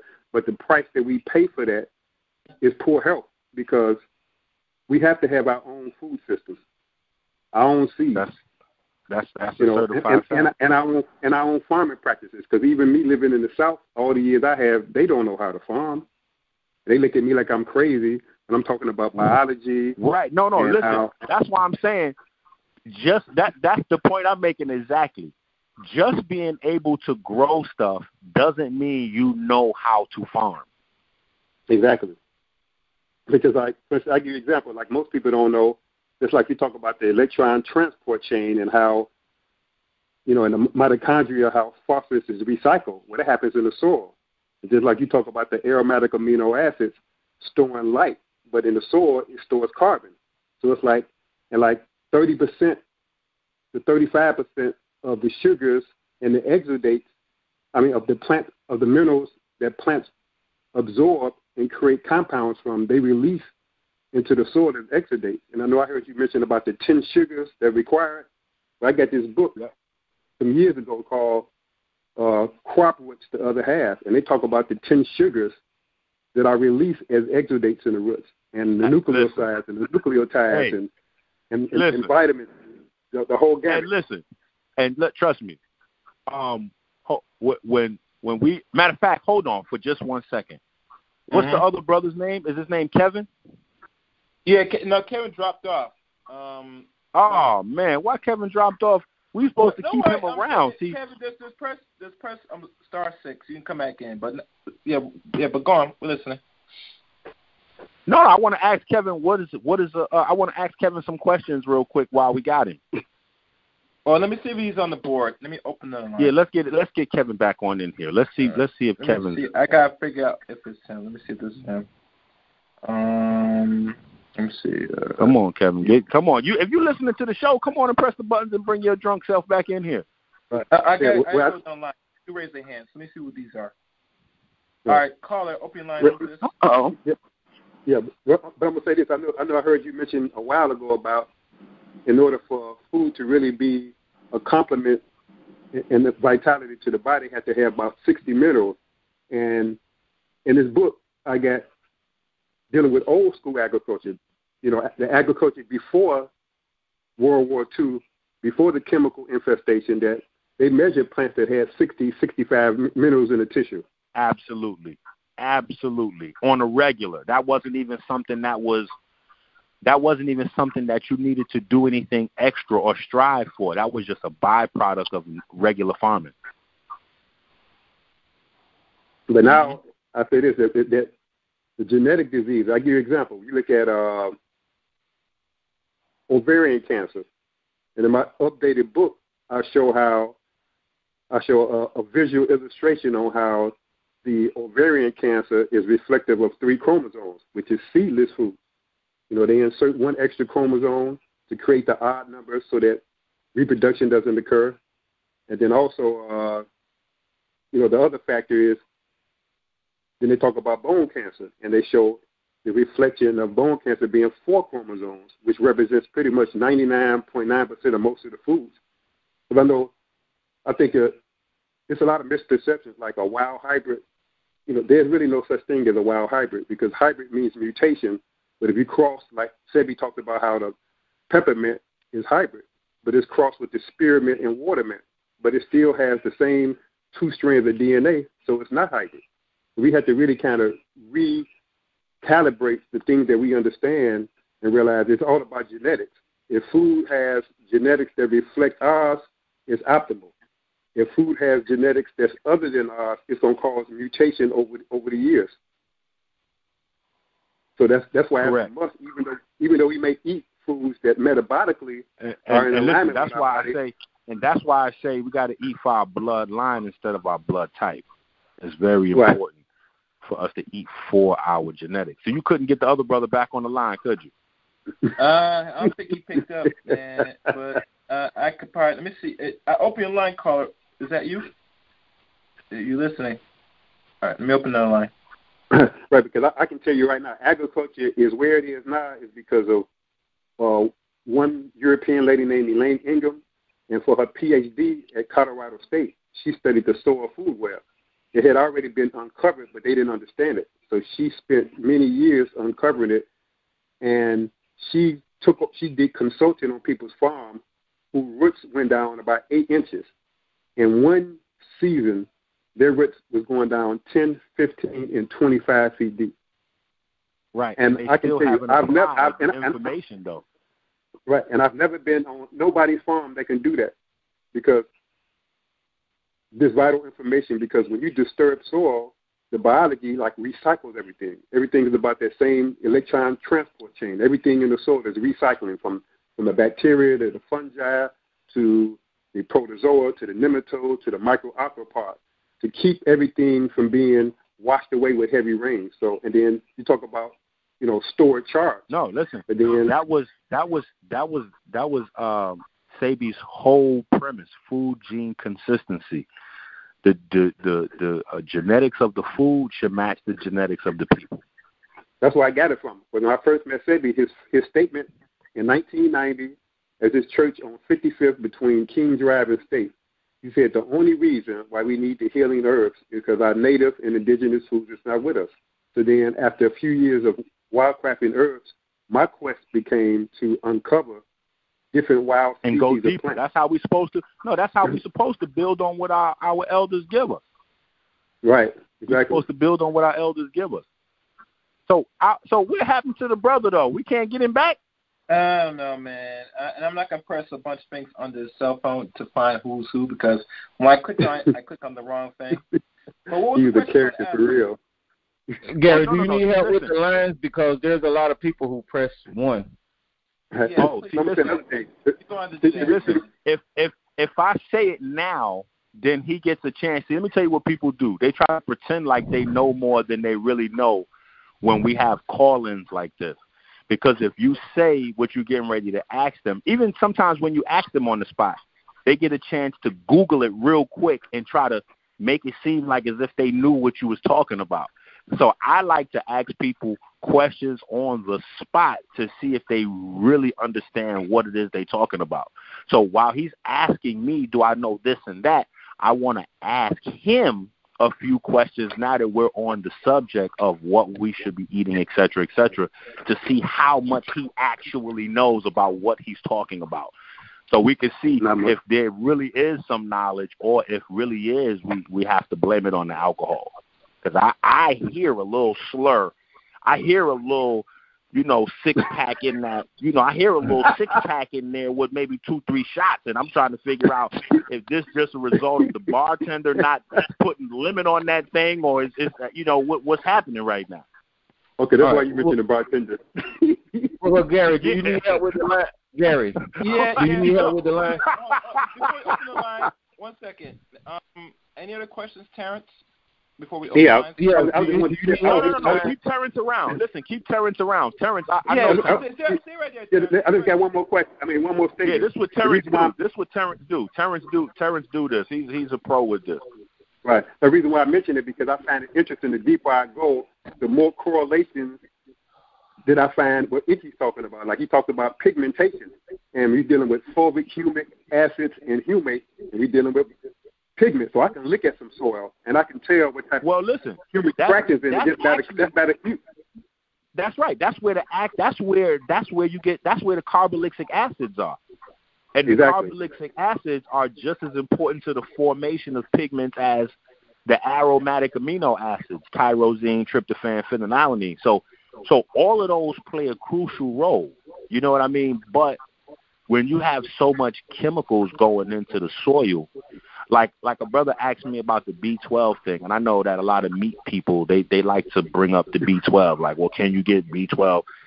What they don't know is that prior to the bombardment of all of this nitrogen into the soil and the sanitizing of the soil, the microorganisms that used to be in the soil, because we lost a lot of microorganism populations.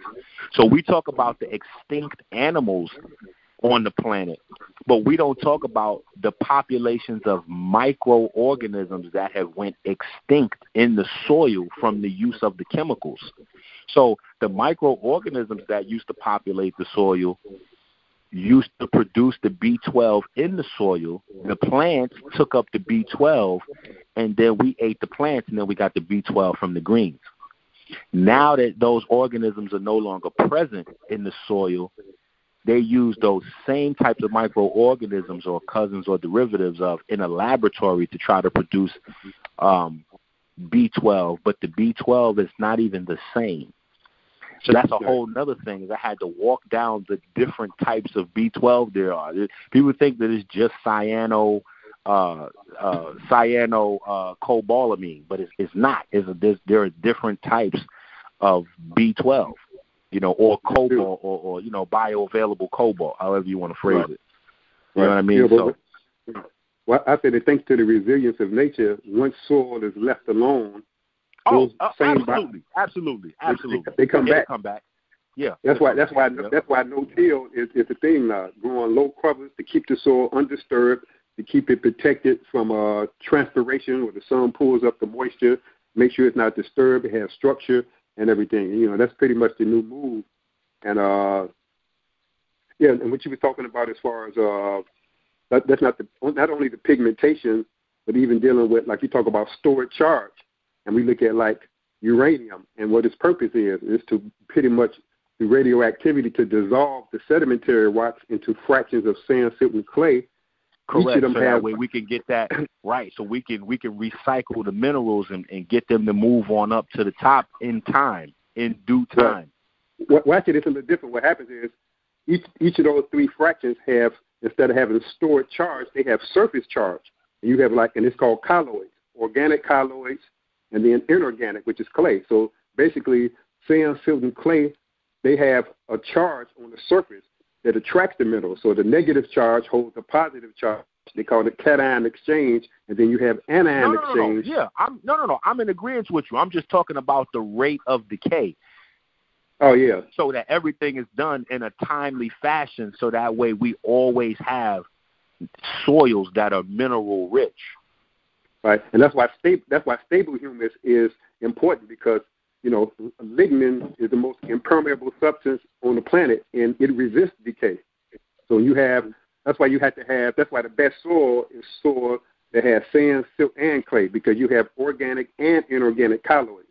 So you have everything that can keep the soil revived, for millenniums to come, as long as you don't disturb the soil with trackers. And if you do, you have to make compost tea and make sure that biology gets back into the soil. And you have to make sure that you have deep root penetration. I don't know why people mess with these raised beds. I'm like, the roots ain't going down into the soil. They're going down into this weak compost y'all made. Listen, you know why they messing. You know why they doing it, because they can get over. Exactly. So that's why we have to. You know what I'm saying? So if you can do it and still flip it and make some money, that's why I'm saying the commerce has to be driven by the results. You see what I'm saying? Exactly. So when the people who are benefiting, not just money-wise, but because they're feeding this stuff to their children. They want their children to be as strong, as smart, as mentally capable as possible. That is where the largest return comes. It's not the money. When you look at, like, for instance, like right now, like, just to take it to something that maybe more people can relate to. When you look at LeBron, right? LeBron is grooming his son to be, to come into the NBA behind him. And so everybody's looking at Bronny and they're like, man, Bronny is great. But wait till Bronny hits his first growth spurt or his second growth spurt. And, all of these different things, he's going to really be able to take it to this level and take it to So we can look right out at people that have taken their physical development and turned their physical development into financial, economic. So all of these things are interrelated. All of these things are interrelated. So when we're looking at, how do we get our economics together and all that, for me, it all starts at the house. Once we get this program with the food and the health down pat, everything else will start to line itself up. But if we're walking around thinking, hey, let's borrow up $200,000-$300,000, and we don't have to pay it back, or let's go into the hospital and not worry about what type of treatment we get, as long as we get treatment. Yo, listen, y'all playing games. I want homeboy back on the line. My man said, I don't care what kind of treatment I get, long as I get treatment. I got $50,000 worth of insurance for my family if something happened to me. $50,000 is the epitome of poverty thinking.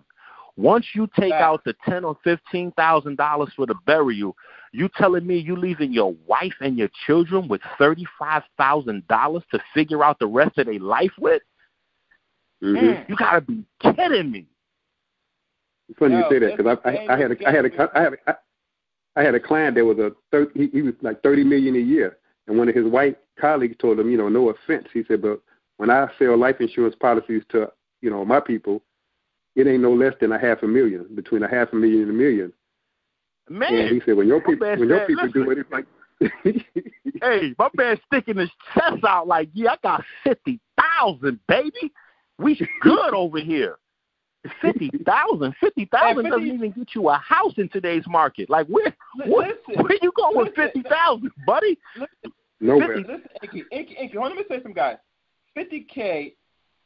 Shit, you lucky you get a new car at that price.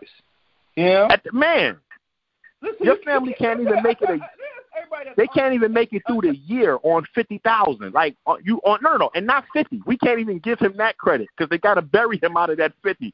So your family is not making it through the year on 30K. No way. Period. And that's the average in America. That's the average of American. You know? Period. So that's the average. So that's what I'm saying. That means you're 20K in debt. Man, that's why I got to give him a name. We're going to call him Captain Belligerent for the night. Captain Belligerent. We got to get my man Captain Belligerent back in here. Before we continue, but he did change his phrase. He's like, oh, you don't have to pay the loan back if you get good grades. Yeah. Listen, Terrence, we're not going to entertain that. This is garbage right there. But see, it don't work that way. You have to have. If you got A's, hold on. Nah, listen. That's exactly what we have to do. We have to entertain it because he was pure entertainment, right? He was entertainment. A man said, nah, I don't drink. I mean, I do drink, but I ain't drinking right now. You do have to pay the loans back. No, you don't have to pay the loans back, but you do. Captain Belligerent, man. Guys, can you chill for a second? Tyrone, you there? Yeah, I'm here. Tyrone Thompson. Ain't nothing like some humor. Okay, yeah, what's up, man? Hey, Gary, you sound kind of low. This is what I want you to do for me. Gary, you sound low. You sound really low, buddy. Hear me good? Sound good? Go ahead. Sound better? Whoever's raising their hand, just open the lines one by one. You can open them. All right, guys, listen. I'm getting ready to open the lines, so I'm going to open your lines. You just let me know who you are, and then Gary will take you in that order that I open the lines. If you guys want to call in, the number to call in is 712-770-4160. The access code is 915-411-pound. You have Dr. EnQi on the line tonight. So, unknown caller, who is this? Well, no, this looks like you know who this is, man. All right, Kevin, hold on. You stand by. Captain Belligerent. Okay, hold on, Kevin. And then who is this? Unknown caller, who is this? Hey, I would prefer if we call him by his correct term, his correct title. It's Captain Belligerent. Well, now if you're gonna start calling him names, he's gonna call you names back now. He came right out the gate and said this is nigger scholarship and blah blah blah blah blah. He came out the gate with that conversation. I got you. All right, he said that this is a result. He said nigger scholarship is a result of paying for your degree, and you should go to school instead of for your degree, because when you go to school, you can get the financial aid, and you don't have to pay for an education in America. So don't pay for your degree. Hey, EnQi. Yes, sir. Let's have a conversation, man. Okay, now I wanted to get you back for a reason. Hold on. I had some questions for you. Well, let him talk, Gary. It sounds like Dr. EnQi want to talk to Kevin. So. All right, go Yeah, ahead. let me ask Kevin a question. Real quick, CB. I'll give you an abbreviation. We just CB you for the night. What is a nucleoside? I don't know. What is a nucleotide? I said I do not know. No, those are two different questions. A nucleoside and a nucleotide are two different things.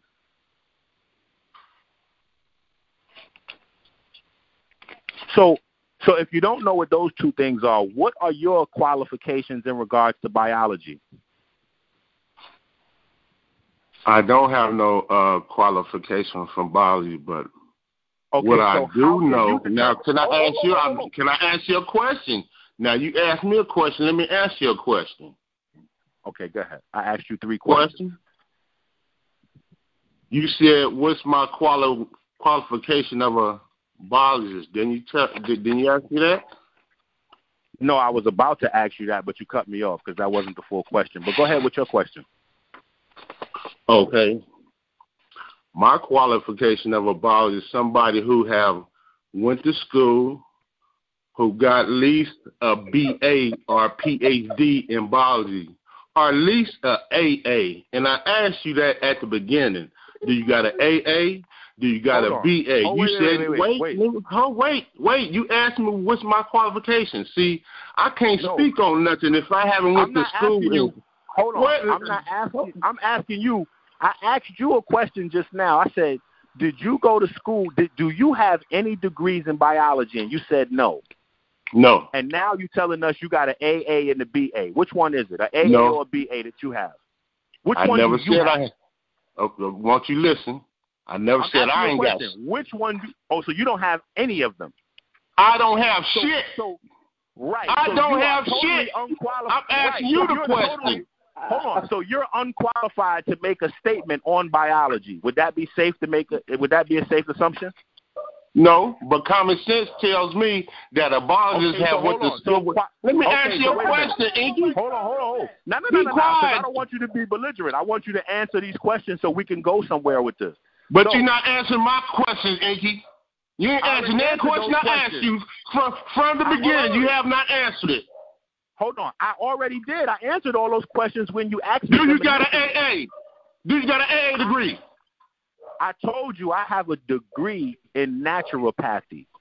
Do you got an AA? That's a yes or no question, EnQi. Hold on. You're yes or no question. Do you got an AA? Understand what that is. Hold on. Listen. Do you got a BA? Do you got a PhD? Okay, if Kevin, you haven't went to school, EnQi, you're not qualified to teach nobody about biology, brother. Try not to scream, Kevin. Just calm down a little bit. Okay. Well, I'm just saying he's not letting me talk. He's not letting me talk, brother. He steady asking me questions. I don't know shit about biology, but he don't know shit neither. It sounds like you don't even know how to pronounce it. He don't know shit neither. Hold on. It sounds like you don't even know how to pronounce it. Listen to what I'm saying.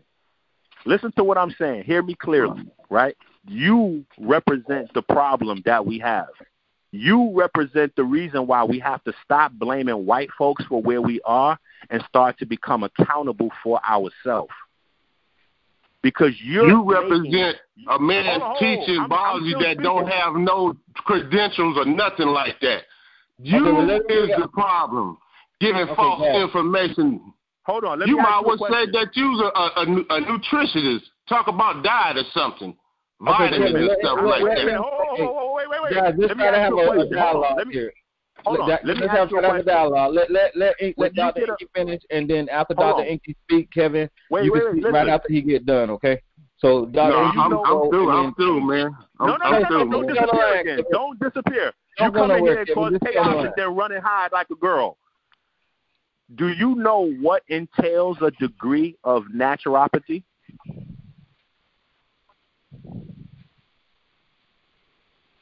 Do you know all of the subjects that you have to study in order to get a degree for naturopathy?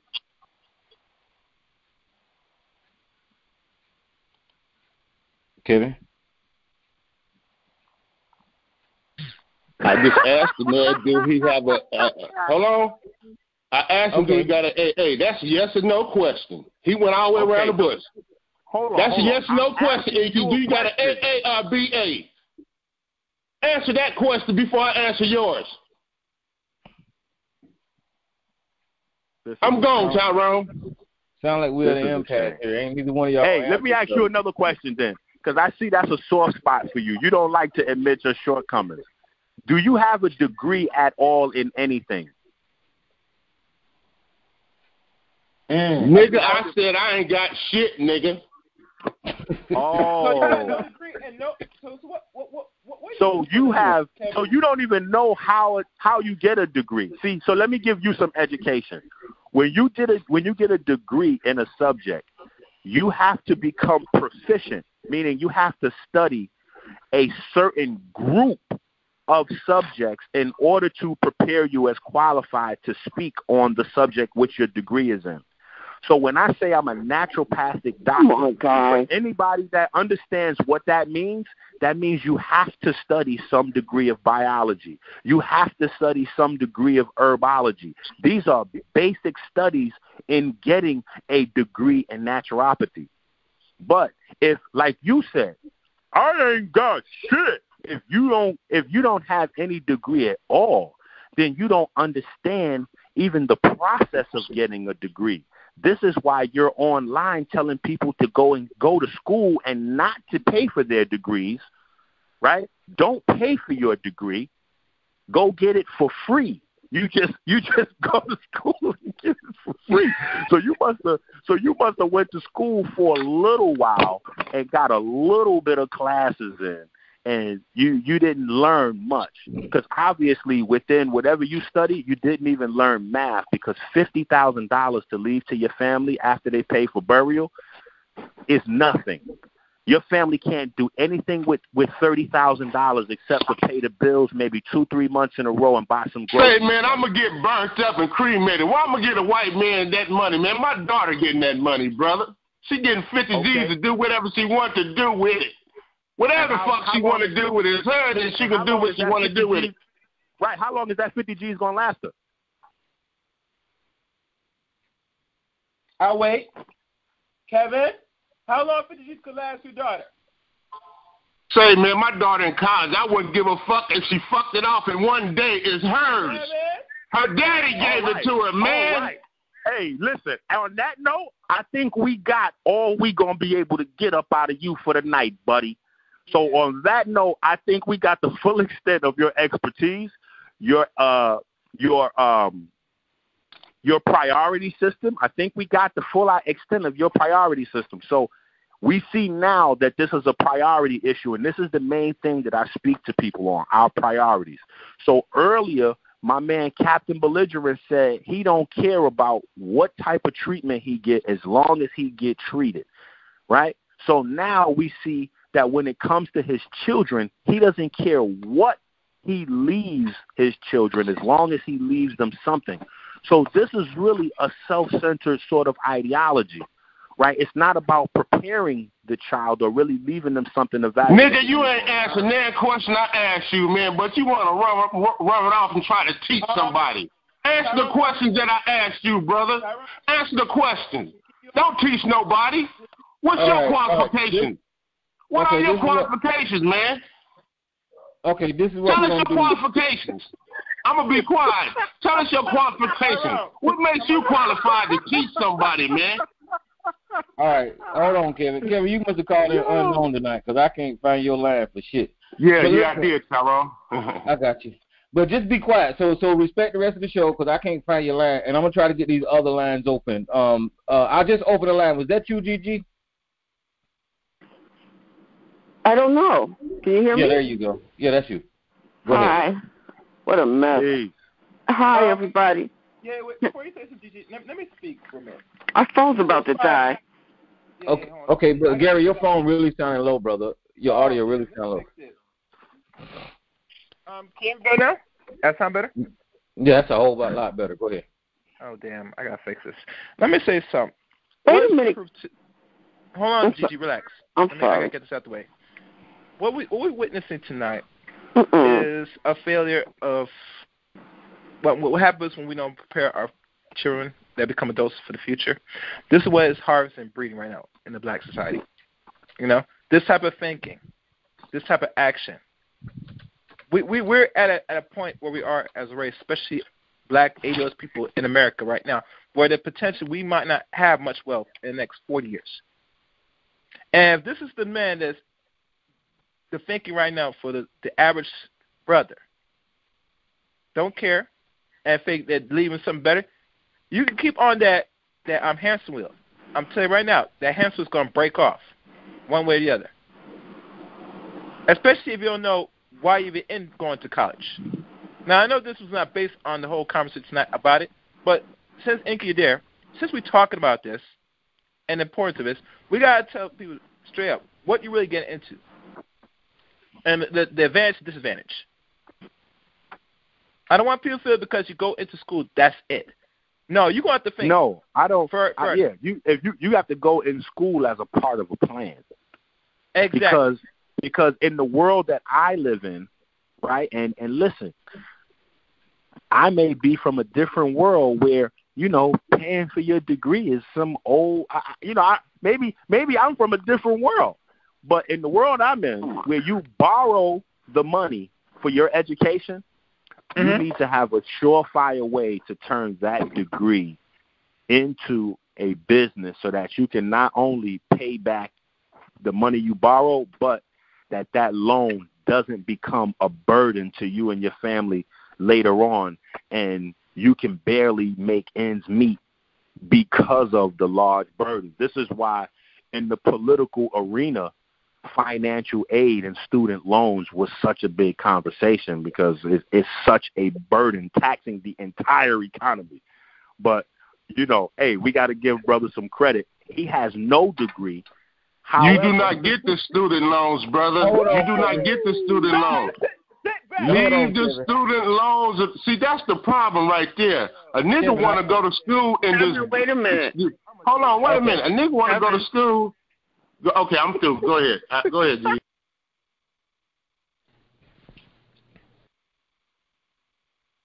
All right, Dr. EnQi, hit *61 so I can get your line on. Listen, guys, if your line is going to be open, you're going to have to respect the platform, because there's no control over the board once your line is open. So, Dr. EnQi, hit *61. We'll get you back on. And, Kevin, you just going to have to sit in the cut, because that whole yelling over people, man, come on. I ain't with that shit tonight. You know me. John, can you hear me? Yeah, I can hear you. All right, guys, I want to make sure. All right. Yeah, because I'll be honest with y'all. Y'all are very lucky that this board is acting up tonight, and I'm hoping this conference gets resolved very soon, because this is some nigga shit right now. I'm sorry to tell it. This is what I'm experiencing right now. And we're trying to have at least a kosher conversation on the issues, but we're going to continue on the conversation. So if anybody said, please press *6 so I can open back our lines, please. Yeah. Well, Dr. EnQi, did you hit *61? Because it would have a question. Boom, that's me. I'm back in. Okay. All right. Well, there you go, Gary. Right, so listen, this is what I'm saying, right? I don't know if y'all heard what I was saying. I think I got cut off while I was still talking, because I used the speakerphone. Yeah. You got cut. But what I was saying was this: brother is a prime example of just sheer belligerence, because the only way you can qualify for any type of money that you don't have to pay back is usually when you're below poverty line. Exactly. So if you're below poverty line, then you get some help and some extra. But for those of us who are actually working, paying for things, et cetera, chances are you don't qualify for no free money. You have to borrow that money. So if your parents are working parents and they're not living on the state, chances are somebody's going. If you don't get a scholarship, of course you can get a scholarship, but there's some niche, like some little grants, some niche grants you can there's some stuff you can get, but typically if you just put an application in, that's going to be based on your economic status. And if your parents make 40, 50, 60 and better a year, you don't qualify for none of that. You gotta borrow that money. So if you're borrowing that money, you have to know, listen, I'm going to school. I'm not going to get me no general degree, no random 2-year BA and BS, because all that's going to do is you're going to be one of these people that has a master's degree that's getting $11, $12 an hour. That's one of the biggest problems that we have in our economy right now, is that people are overqualified for the jobs that they have. And the reason they're overqualified for the jobs that they have is because they were told since they were young, go to college, and that was it. So when they graduated high school, they just went to college, and and the law of least resistance, they just kind of got them a regular, a little generalized degree, a little 2-year, 4-year, so that they could get them a quote-unquote good job. And now you turn around and you're earning $40,000, $30,000, or maybe even, sometimes it's even crazier than that. For instance, my daughter, when she was 18, was it 18 or 17? Either way, she was working at McDonald's, and she was complaining to me because she couldn't get the promotion to manager in McDonald's, because everybody in McDonald's that was working her same job have 2-year and 4-year degrees. Okay. You see what I'm saying? So people are getting 2-year and 4-year degrees because they're not specializing what they go to school for. And they're back in McDonald's. This goes back to the conversation that Captain Belligerent was trying to use as one of his points when I was saying that when we're watching the gangster films, we're watching the wrong thing because they're sending their children to specialized school for specialized education based on the community's needs. So when they're sending their children to school, they're saying, hey, we don't have a doctor in the family. So you're not just going to school, you're going to school to be a doctor. You're not just going to school, you're going to school to be an accountant because we already have a successful or halfway decent family business, but we don't want to have a stranger running our books. So we're going to have Tommy our money. Or Sarah or whoever, they're going to go get an accounting degree. We already have a job waiting for you as soon as you finish school. Don't worry about nothing. Just go get the degree. We got you covered already.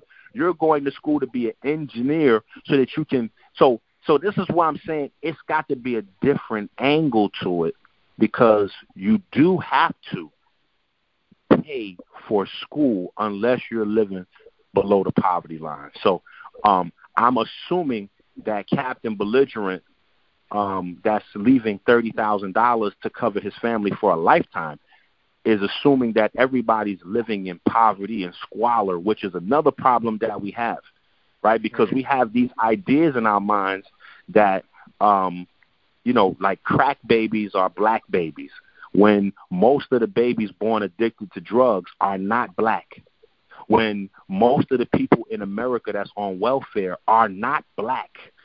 Like we have to get these. We have to get these ideas out of our mind that create this type of toxic thinking. So he's happy with passing on poverty to his next generation. Exactly. And that's one thing I want people to take tonight's discussion, that with this mindset, and this is why health is very important. I know Terrence is still on the line. And with the conversations that you and Terrence had, and I see the bigger picture. One of the things besides the economic situation, we got to get the mind right. And usually what we put in our stomach is one of the vital things any person could do right now. Because everything, how you think, how you operate, is through the control, through the food. These addictions make you think irrational. Hell, you're not even thinking at all, because when you have a diet full of starch and sugar, it conflicts your thinking. You can't think straight. It's hard for you to concentrate and to grasp information when your brain is cluttered by toxins and garbage. And I want people to really understand is that, out of all things that plague the community, they could be easily fixed. But one thing is evident that we should always focus on to really fix these little bigger problems. And Terrence, if you're there, press *6, or matter of fact, I'll see if you're online, is that you have to cover a few things to sustain a nation.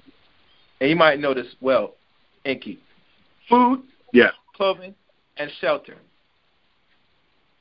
If you can't sustain or hold 2 of the 3, and I would say 3 is better, you're in trouble as a nation, as race people. And all the problems we face because we don't control not even the 3 now. So now what we have and what we witness right now is a state of perpetual poverty. Not physically, but mentally. And listen, the poverty starts in the mind. Because at the outset, when we were talking, and you said give people the background on yourself, I told people what my certifications are. It's just he doesn't know, he doesn't understand what he's listening to. So if you understand getting a degree as a naturopathic doctor, you know that you basically, like anybody has internet, you can look it up. You learn the basically the same stuff as a medical doctor. I mean, it's you can literally go online and see. Right, and it's anywhere from 2 to 4 years. So it's the same process. I mean, listen. So when I'm saying it means something to the educated ear, but to the uneducated ear, and the problem is not necessarily having lack of education on a subject. it's speaking with such righteousness about something that you have no idea what you're talking about. You see what I'm saying? So you're willing to yell and scream and act crazy. You don't know anything about biology. When I'm asking him what is the nucleoside and the nucleotide, that is where the primary information in the plants is stored. That's one of the main reasons. That's one of the main sources of nutrition that you're supposed to get out of your food that is adulterated in the GMO process. Right. Exactly. So when we're directly talking about agriculture and how the plants affect our health, and then to take it another step forward, while we're on the subject of medicine, this is what pharmaceutical companies are actually hunting when they send their hunters out into the forest and to the jungles to look for plants where they can isolate certain molecules and chemicals that they can reproduce in a laboratory and then patent and then sell as medication, because 90% of medication comes from the forest. But you can't patent plants. So what you do is you isolate a chemical in the plant, and then you can go ahead and put a patent on that, et cetera, et cetera. You see what I'm saying? So when I'm asking him nucleotides, this is what literally makes up our genes. This is the core of biology. So a nucleoside and a nucleotide is what makes up your DNA. That's what your DNA is composed of, like literally. So when he's asking me about biology, I'm asking him about biology so I can get a handle, because I don't live in a world where I'm restricted to paper approval. So I'm not going to judge somebody's knowledge based on paper approval.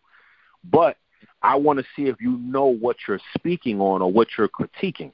So if you want to know about, if you're trying to evaluate my ability to speak on biology, yet you have no idea what a nucleoside or nucleotide is, and you've never went to school for any of these subjects, what are you even doing on the line? Right. What are you even doing on the line? You're on the line just to sound like a big ass and make yourself be a bigger fool to thousands that could potentially watch this show. Right. But, in retrospect, I think sometimes, having an example like that might be better than just – because sometimes a lot of – like, for instance, if me and Terrence stay on this phone and just me and Terrence talk for 2 hours, 80% of what we talk about is going to fly over most people's heads. Yeah. But if we have somebody come in like that, when we know that right now I think the statistics are maybe 60% of black women that get hysterectomies didn't actually have to have the hysterectomy done. Yeah. When we know that the statistics look like that, to say it doesn't matter what type of treatment you get as long as you get treatment is beyond ignorant. Very ignorant. Stupid. Like, it's beyond. That is muted. That is and he has a daughter. He has a daughter. I know. He should. I know. That is the center. Like, that is all what life is about, the next generation. And so when our sisters have something that's easily treatable, but because they don't know their rights in the hospital, they go in the right to have a partial hysterectomy or a full hysterectomy, or they're talked into getting their tubes tied, or they have a C-section when they didn't need to have it. Like, all of these little different things. This is taking the real wealth away from us. That's where your wealth is. It's in your family, in your next generation. It's frightening, man, because now what you're doing, you're putting your loved ones at risk where they could possibly, that might be the end of your lineage if you're not careful. Especially if you have one child as your daughter. That could be a wrap. That's a fact. That's a fact. But, this is what I'm going to do. Tyrone, open the other lines. If you're there, open the lines. I'm tired because. All right, hold on. Oh, wait, what happened to Gigi? He's gonna open back the lines. Should be back. All right. Yeah, let's get a couple of quick questions in because I gotta go to bed and get ready to take my babies to school early in the morning. Mm-hmm. I know. All right, give me 1 second here. Listen, I'm a single dad, so I really do this thing for real. You know what I'm saying? So I got to put my babies to bed. I got to feed them, cook them, wash the clothes, wake up in the morning. Like I got to, you know what I mean? So I don't have the option to play with it. You're this way. Nothing more. We get you. All right, Gigi, are you there? Hello, who's this? Hello, Gigi. Hey, who is this? Who's on the line? It's EnQi. Oh, what's up, EnQi? Okay, well, no, I was talking to the caller. Caller, I just opened your line. Who's this on the line? Your area code 616. That's me. All right, I'll go. Oh, that's you? I'm sorry. Let me go to the next caller then. All right, so, caller, who's on the line? Ron, finally. What's going on, man? All right, look like it put EnQi back on mute, so I'm going to open EnQi line, man. Hold on. Yeah, Tara, open any lines that you see. Just start opening down line. I want you to ask the questions, cause. Okay, so hold on, Jay, New York. This is what I'm going to do, and you guys don't please don't talk over one another. So let me see this. Who's this unknown caller here? Big J. You know who the unknown caller is. Okay, hold on, Big J. All right, next unknown caller. Who is this? Hello? Yeah, this fact, Tyrone. Facts. How you doing? All right, hold on, all fact. All right, next unknown caller. Who is this? Angel, Lady Love. Hey, Angel, Lady Love. How you doing? All right, and unknown caller. Who is this? This is Alquan. Alquan. I hope I got everybody. So we're going to go in that sequence. Hold on, guys. We're going to go in that sequence. Please don't talk over each other and allow Dr. EnQi to respond to y'all. And then we'll move to the next person. So I hope y'all remember y'all sequence. There you go, Gary. Okay, this one I want to do for the sake of time because Ms. EnQi, I try to keep it short. Time-wise, I was only going to plan it because the camera got so good. I'm going to just do it just for you tonight. So for those that the lines are open now, I want a question. I don't want no long drawn, no comment. Not tonight. I ask a question. So whoever the line open first, you may ask your question. All right. So first of all, let me get this right quick. All right. For everybody that knows, a doctor doesn't have to be a surgical person, a person that does operations or prescribe medicines. We know that there's different categories of doctors, people, psychiatrists, just different type of doctors. So, if you went to college and you got a degree and you certified, you're a doctor, and that's what it is. And whatever field that you got the doctorate in, and really to be a doctor, one of these surgical doctors, it might take 8 or more years, I believe, to actually be, to go that. But anyway, I'm just saying that's to eliminate the whole whether you're a doctor or not. So respect. Correct. Or whatever, brother, you do, right? So, but I wanted to also address something, too. Financial aid, right? So financial aid, this is in general. Financial aid, before I even looked it up, because I know financial aid is financial aid, right? You're getting aid, which is help financially. Now, when you deal with it in a college form or in a school form or in a category of that, it breaks down into different things. So financial aid could be funding, what it'll be, which I thought, and then I looked it up, like I said, to kind of get the whole layout. Pell grants, different type of grants, and then there's other ones that you might have to pay, but it falls under the FAFSA, free application for federal student aid, right? So again, financial aid, it is help. Some of it you might have to pay back depending on what category that financial aid goes. Yes, you get help in some programs. You don't have to pay back nothing. But there is some financial aid that you do have to pay depending on what category that falls in and what you fall in. So that's eliminating that. So, and then I wanted to get into it because I wrote this down just to make sure because it was a long thing, and I thought that the last caller was basically almost like a guest in the past. So, hospitals, right, taking tissue. and I get what you're saying. You exactly right. That's probably been taking, tissue and people like the lady that you said that they took something from her and they're benefiting. I think two things, right? So when you're dealing with a hospital, you now dealing outside of yourself, where you putting yourself in other people's hands, right? And however that category falls in, you're still, in general, you're getting out of your situation in the sense of you. Now you're dealing with somebody else. What kind of understanding you have and what kind of agreement, now that falls into the contract. I do agree that there should be, there should be clear, well, whether you like it, it's good information. That you clear on what's on the contract, on what are you signing into. So I think that clarity is definitely important, and I'm saying the way you put it, bro, it means that we might have to go into the hospitals with a lawyer to make sure that, everything is done right, because you don't know what could happen, especially when you're under an emergency or something like that. Hey, let me tell you, that's a fact. Listen, for the sisters that are, because sometimes if you don't know, you're just hearing voices. You don't. So it's important sometimes to go ahead and start to just dig around yourself. So everybody that's listening, all you have to do is go to Google, right, and type in 2 words: unnecessary hysterectomy, and you will get literally. Matter of fact, let me do it on my phone and see exactly what type of what you'll get. When you type that in, it's over. I'm getting over 1 million links. So literally, you will have a litany of research.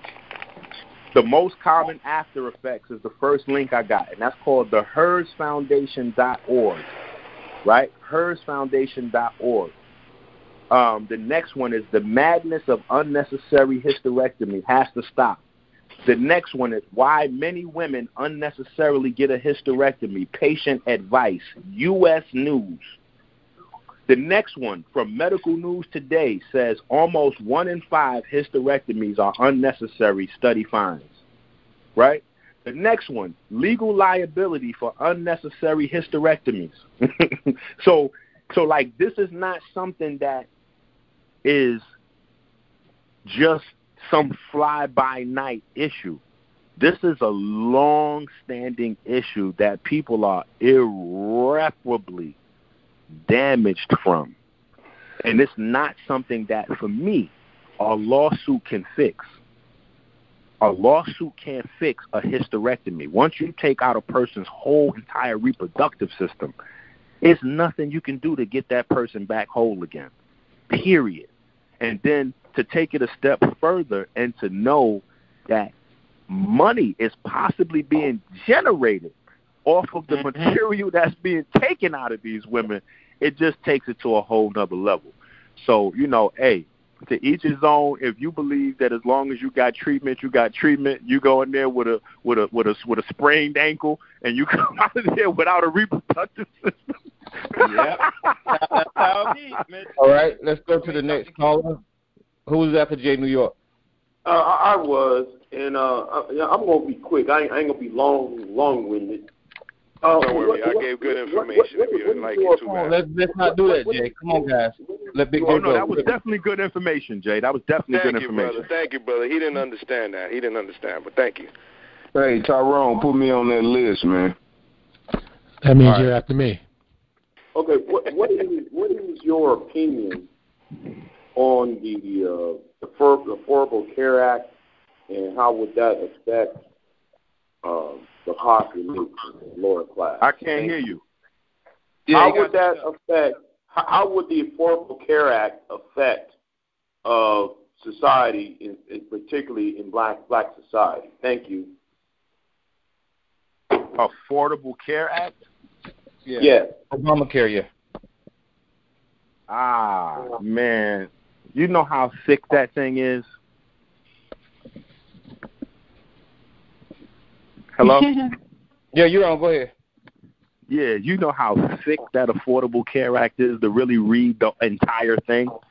Mm-hmm. So So I could make an assumption and give you an opinion based on the sound bites that we hear in the news, but none of those are accurate because you actually have to read the entire thing to read the fine print to really understand how that's going to affect people. So for me, I'm old school with everything. I think the best care you can have is what you can afford, what you can pay for. And so this is why I promote information so that we keep ourselves in as best condition as possible so we don't find ourselves needing expensive health care that we can't afford, where we have to put ourselves into multiple different programs, and then we have to make choices in medication based on what we can afford and not what's the best medication for us, and just a litany of issues that come with not being able to afford what you need. But then the more important issue, which I think we was trying to hit on all show, is not even being literate enough about your own biology to make the distinction between what it is that you need and what you don't need. So for me, before we even get to affordable health care, the issue is literacy of our own body, really knowing how to take care of our body.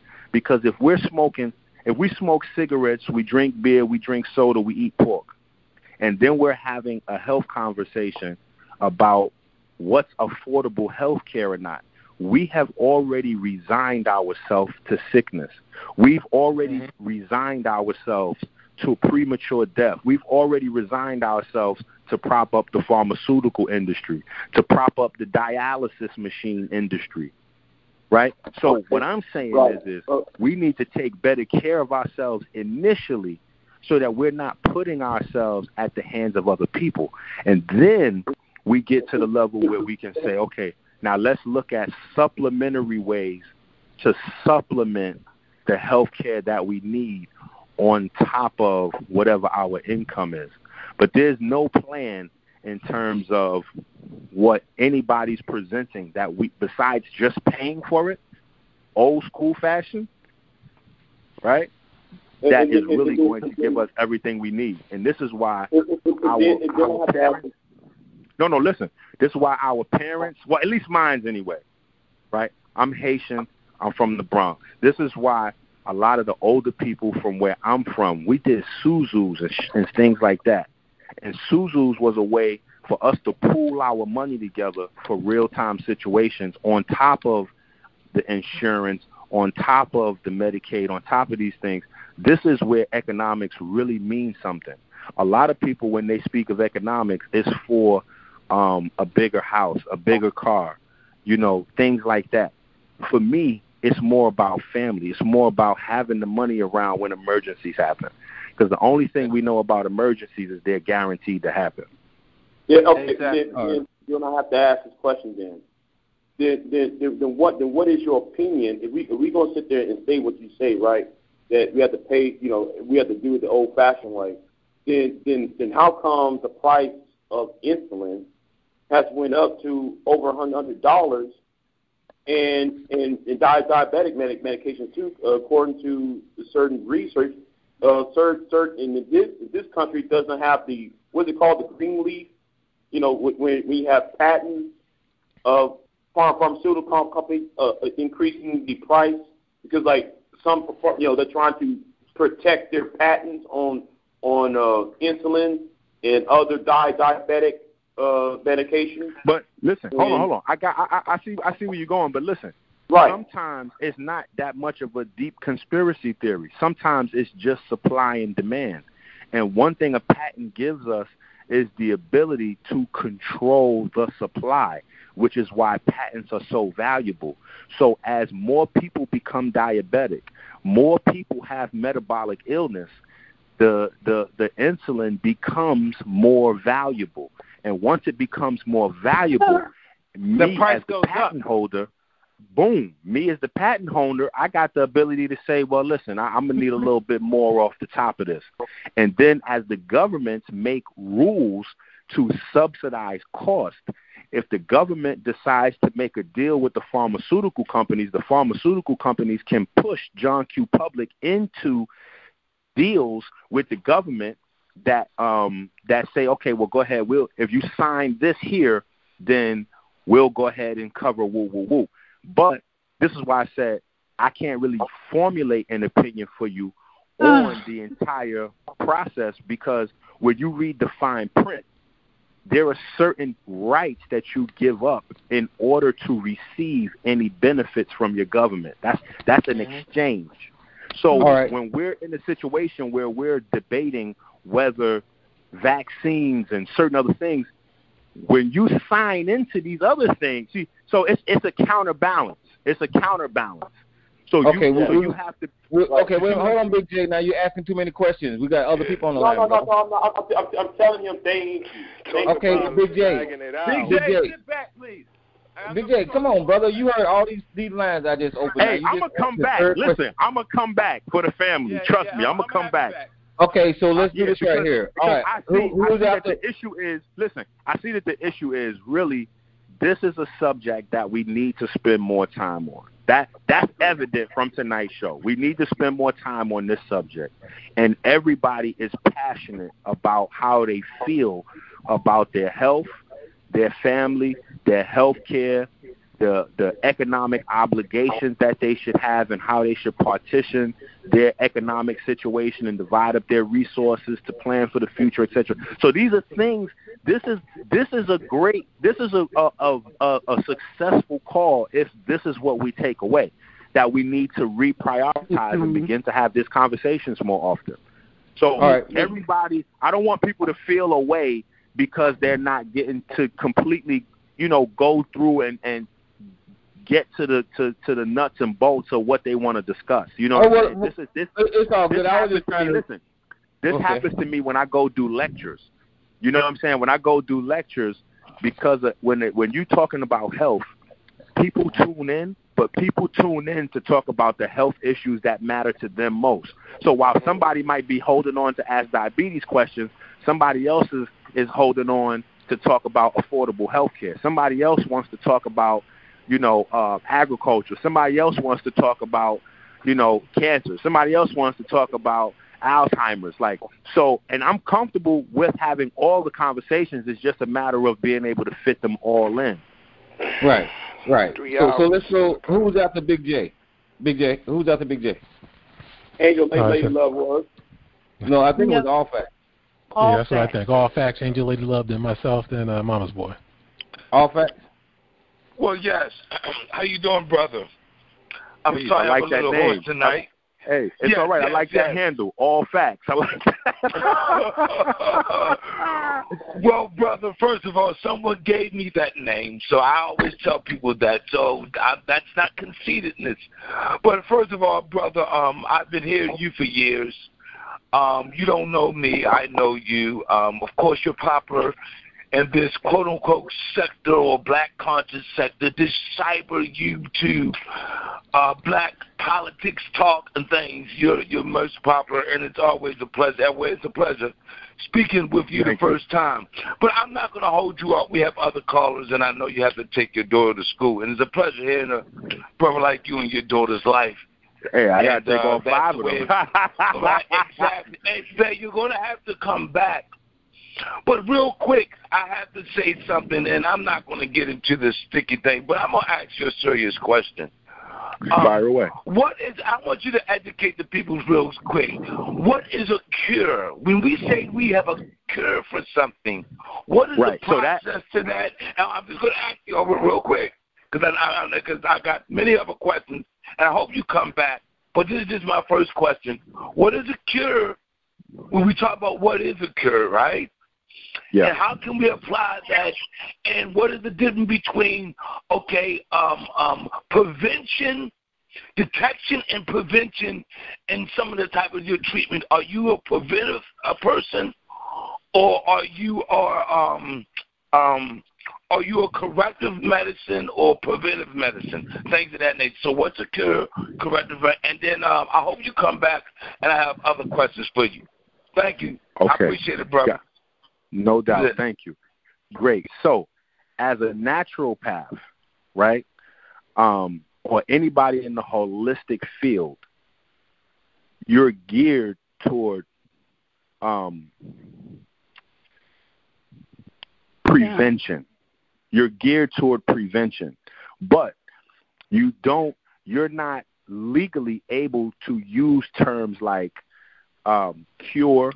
You're not legally able to use things like medicine, because you have to have the degree in medicine to practice medicine.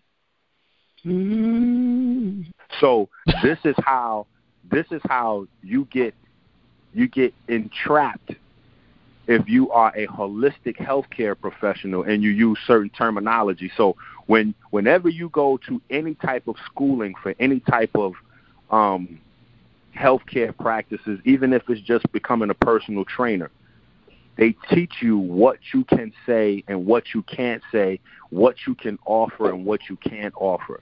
So now if we're looking at the definition of cure, right, there's one place to put, and we know cure on a very basic level is to preserve, right? So if you know your family cured cucumbers in the pickles or things like that, we know that's what preserving, right?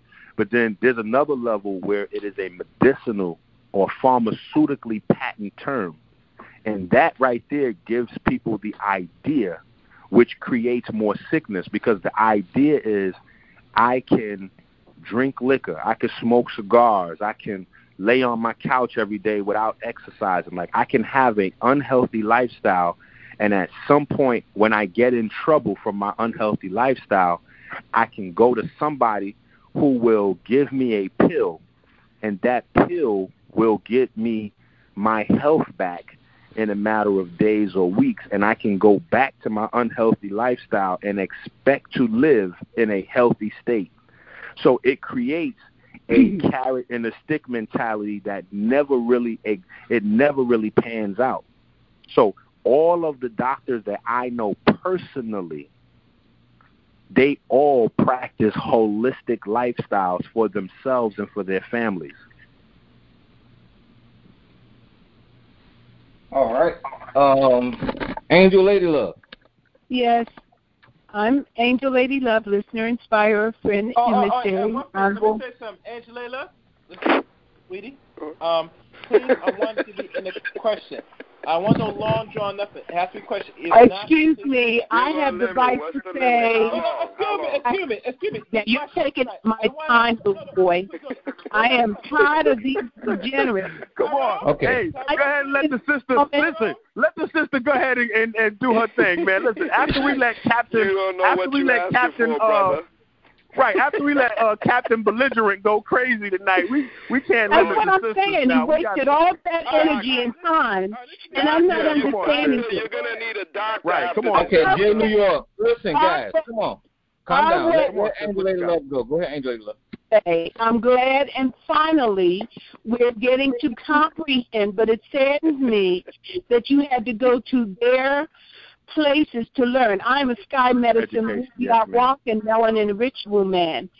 Now, the four corners of the planet Earth. Now, I want to know whether you, Dr. EnQi, is that EnQi as in Enlil? Huh? That's a good question. That's a good question. Absolutely. I think the name does go. It's spelled different, though. But that is the oldest recorded use. That's the oldest recorded of that name. So I'm fully aware of the Sumerian history. I don't have internet nor a computer, and what I was going to ask you, do you know about your telephone number? Because yes, I do. The hospitals are closing finally, and yes, they tell you that they're practicing. It's not one doctor that's in medicine that tells you he will heal you and cure you, and if they do, they're liars. Well, healing and curing is different. So they use the term cure, and then and the holistic family, we use terms like heal. It takes the body, mind, spirit, soul, just like homeostasis. The bottom line is they give you, and I heard you say, well, you're not against all of the inoculations. I'm against all of them because that makes the person the carrier, and they do not check on the homeostasis of the person when they inoculate them. And then the person goes through shedding, and then that person can also infect people.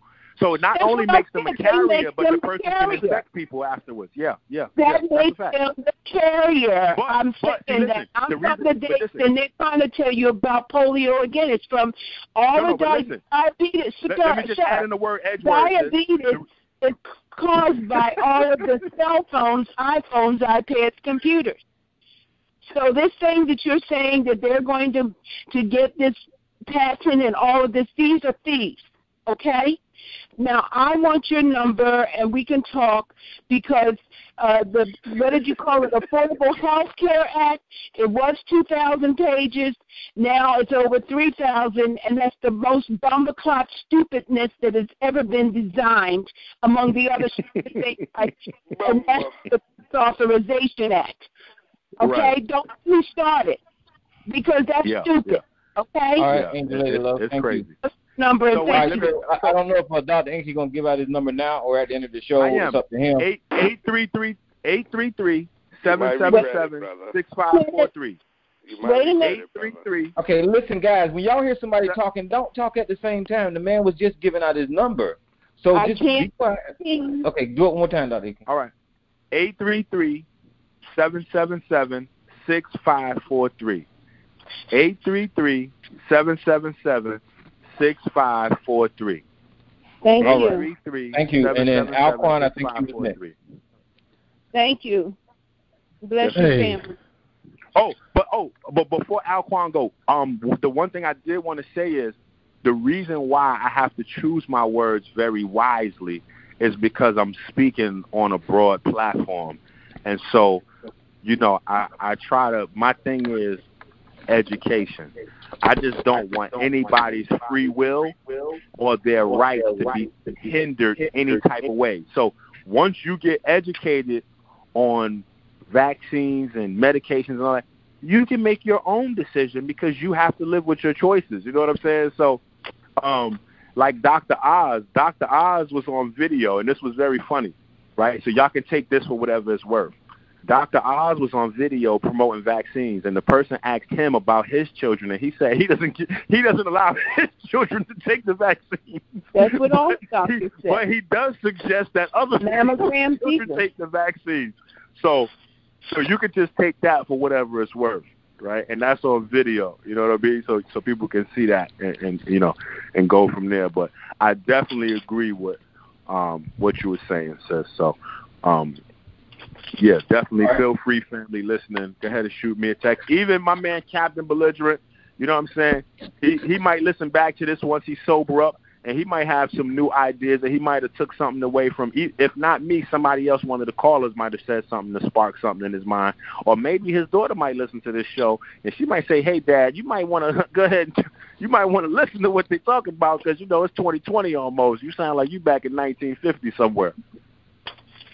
All right. All right. Well, thank you. I've heard of you for years and years in various capacities. Apparently, a lot of people love what you have to say of a certain demographic. But I have two quick questions, and they will be quick. Number one, as far as your title of doctor, we have people called Dr. Reggie, Phil Valentine, all these other kind of... Right. See, that's why I have to separate myself from that, because when people call me minister, I'm an ordained minister. I went to get ordained as a minister. It's not a title I just threw on myself because I got enamored with the Nation of Islam and started calling myself minister like a lot of people. But I was happy with that and stayed minister for the longest while I was in school collecting my studies and getting myself together, getting my certifications, enrolling in school. And then once I got my degree, I said, okay, now we're going to hold on now. Now we stepping it up, the title, the certification. And really, to be honest, I'm going to be honest, the papers doesn't mean that much. The best healers that I've met don't have papers. And the worst atrocities perpetrated by by quote-unquote people supposed to heal you, like we talking about these hysterectomies and things like that. It's done by people that are certified with papers. So at the end of the day, it's just a matter of well,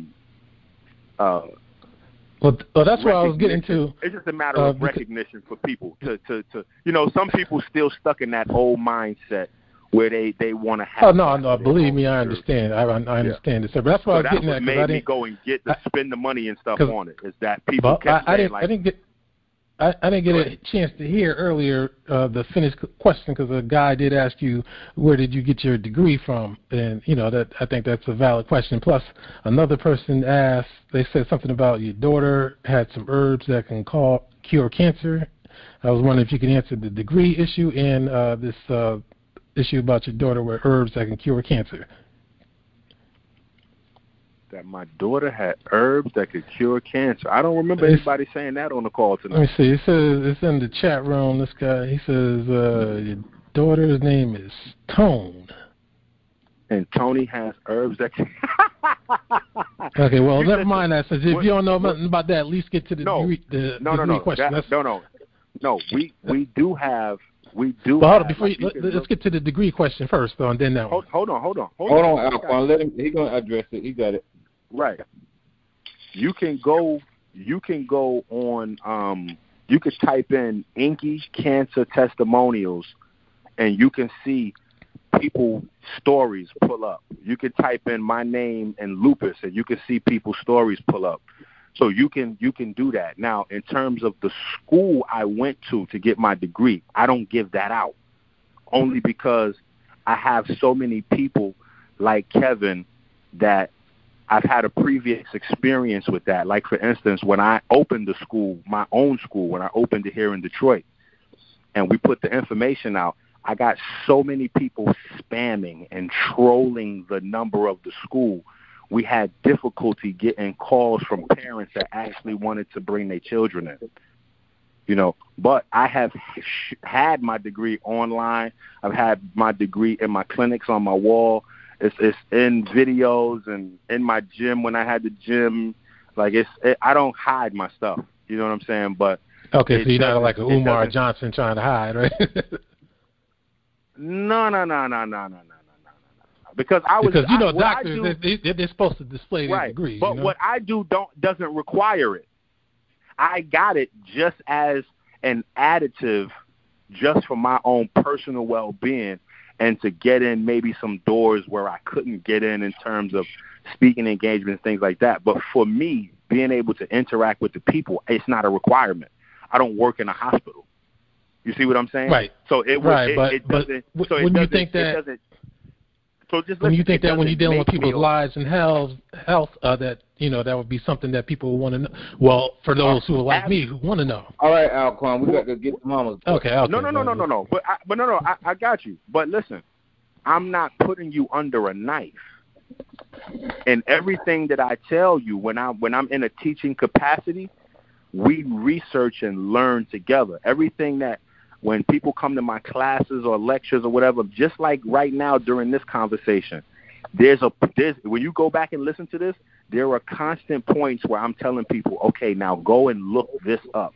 Go and type this in so that you can see it's not a matter of, I never, ever, ever want people to be in a situation. This is when you make that statement, it makes me feel like my main premise of what I've been trying to get across to people all night hasn't been heard, which is education, right? So I'm not one of those people that want to get you to remove your dependency from the Western system and then put your dependency on a different type of system. You understand? I'm not saying, hey, get off of pharmaceutical medication so that you can start taking herbs. Like, that's not what I do. What I want people to do is learn their body so that they don't need to depend on anybody, me or anyone else, for their information. I want you to have it. I want you to know how your body works. I don't want you to be foolable by me or anyone else when it comes to matters of your health. That's what I That's what I teach and preach. Books. Oh, I definitely. Brother, believe me, I guarantee you, I understand that. But for comparative sake, don't you think it's good to name the school that you went to so we can figure out what kind of educational level that you did? Well, we have to figure out what kind of educational. Hold up. We have to figure out what kind of educational level that you got from the school that you got. Like if you went to Yale Medical School, then we know that you're a man with some serious knowledge. You know what I mean? Right. Oh, would that be the association? If I went to Yale, then I'd have serious knowledge. Well, I mean, we would assume that as opposed to going to Johnny J's university. You know. Johnny J might have a better track record than Yale. Yeah, I would know. Well, I don't think anybody heard of Johnny J. That's my point, you know. Maybe, but there are a lot of colleges that people didn't hear of, and that doesn't make them better or worse. So if actually it does, the truth be told, a lot of them, they have a list of rankings of schools. How does Johns Hopkins rank in terms of medical knowledge? So if I tell you my degree is from Johns Hopkins, how would you feel about that? I say, hey, that's more respected as opposed to Johnny J. Now, Johns Hopkins is the one very of the number same one hospital. hospitals in the world. Hold on, correct. Correct. And Johns Hopkins is the hospital that stole Henrietta Lacks' genetic material and fought her children so that they couldn't get any of the money or the research information about their mom. So this is why I'm telling you, we can't make these blanket statements and these assumptions. We have to. But see, when you pay for a degree, you know, you want to be proud of it. You want to say, "Goddamn, I got my money's worth." We got a couple more callers. We really appreciate you calling in, man. I appreciate your questions, Alquan. But look, let me check this unknown caller first. Who's on the line? This is Kevin, man. This is a drunk brother. Okay. So you can go out to Mama's boy, Kevin. Come on, man. We got people that got more questions, man.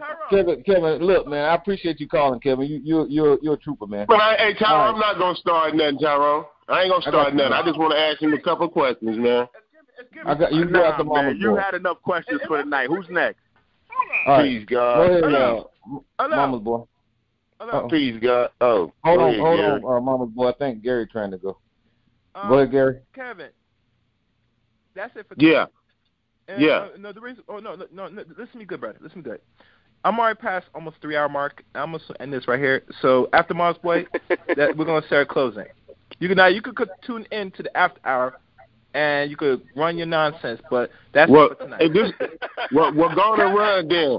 Gonna run. Hey, brother, come on, man. Hold on. I am, baby.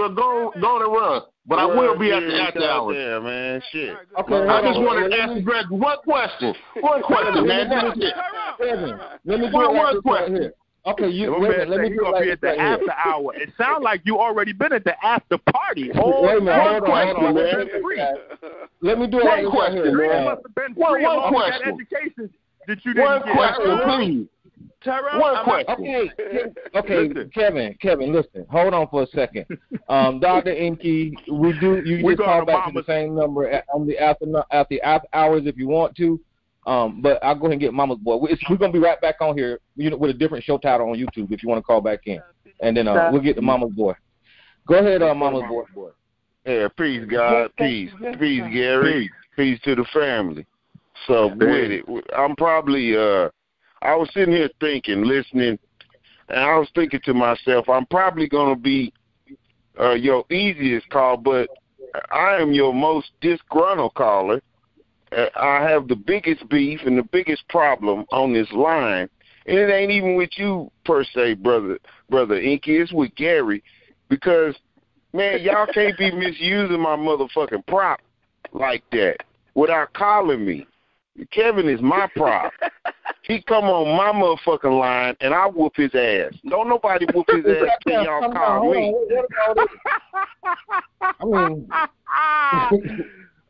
Man, listen.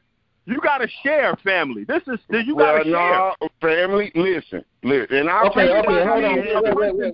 everybody needs a punching dummy. You know what I'm saying? So you can show on, Tyrone talking. Hold on. Listen. I get it. Now, and this is my platform, and I ain't trying to pull no rank or nothing, but it's unfair to have an individual on here and everybody's taking shots at him and he's not able to defend himself. Now, that ain't even right. And I try to be fair. So I like Kevin. He's a good guy. But you got Dr. EnQi taking shots. You got Gary taking shots. And then you got Mama Boy taking shots. And then as soon as Kevin get ready to try to respond, everybody's telling Kevin to shut up. Now, that ain't right now. Y'all, let's be fair about this thing. If y'all going to take shots, then y'all need to be willing to let that man take shots back at y'all. Now, that's the only fair way to do it, or it don't look right. It's not even fair. So if you're going to do that, then y'all need to be willing to let Kevin say whatever the hell he going to say. Y'all know, y'all didn't heard part of him, and I've heard him cut loose before. I don't know if y'all want all that. But let me get these lines back open. If my lines are hey, Brother Tyrone, can I finish real quick? Let me unmute these lines. I didn't mean to unmute everybody. But that ain't even right. You can't do that. That ain't even fair. Bro, can you hear me? Yeah, I can hear you, Brother Chaos. I can hear you. You're the last caller. If I would appreciate just to end this on a good note. Can you ask a question? So I just want to ask him a question, man. Well, I wasn't finished. I may have embellished a little too much. I'm sorry, but I like when I hear Brother EnQi talk, it makes me think more about the question that I asked the family a minute ago. What does it take for you? What puts fire in your ass to make you want to be better, to be a better person, to do better, to want to reach out or re-educate yourself, or put down that bullshit that I done got out of high school and don't have to do shit no more?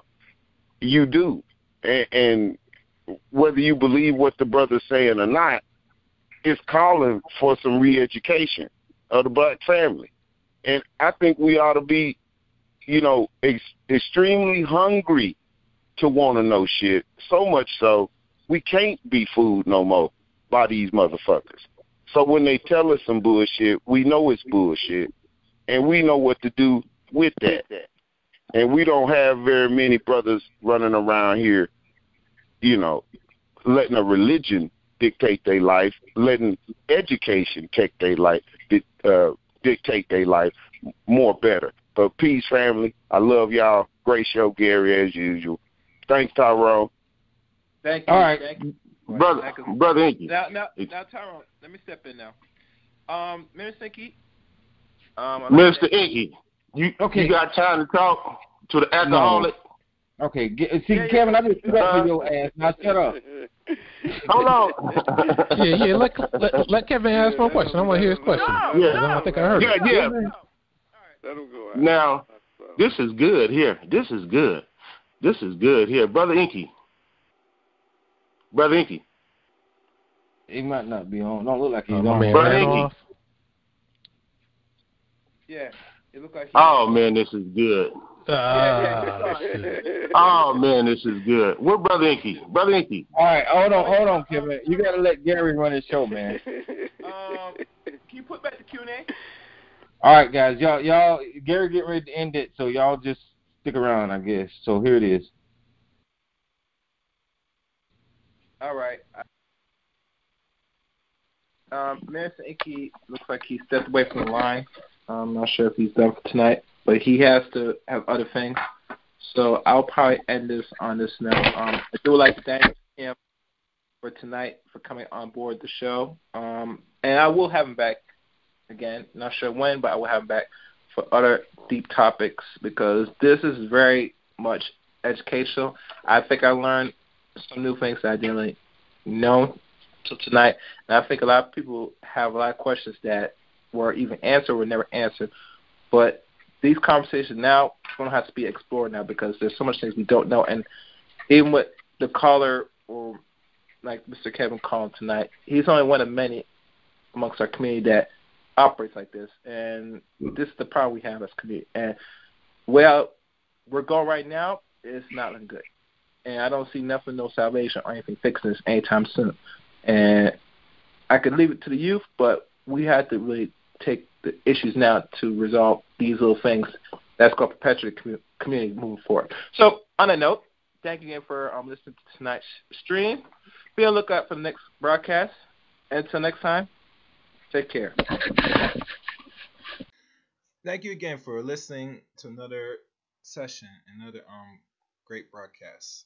Always comment, subscribe, and like the video. Follow me on Twitter at ChaosReign7.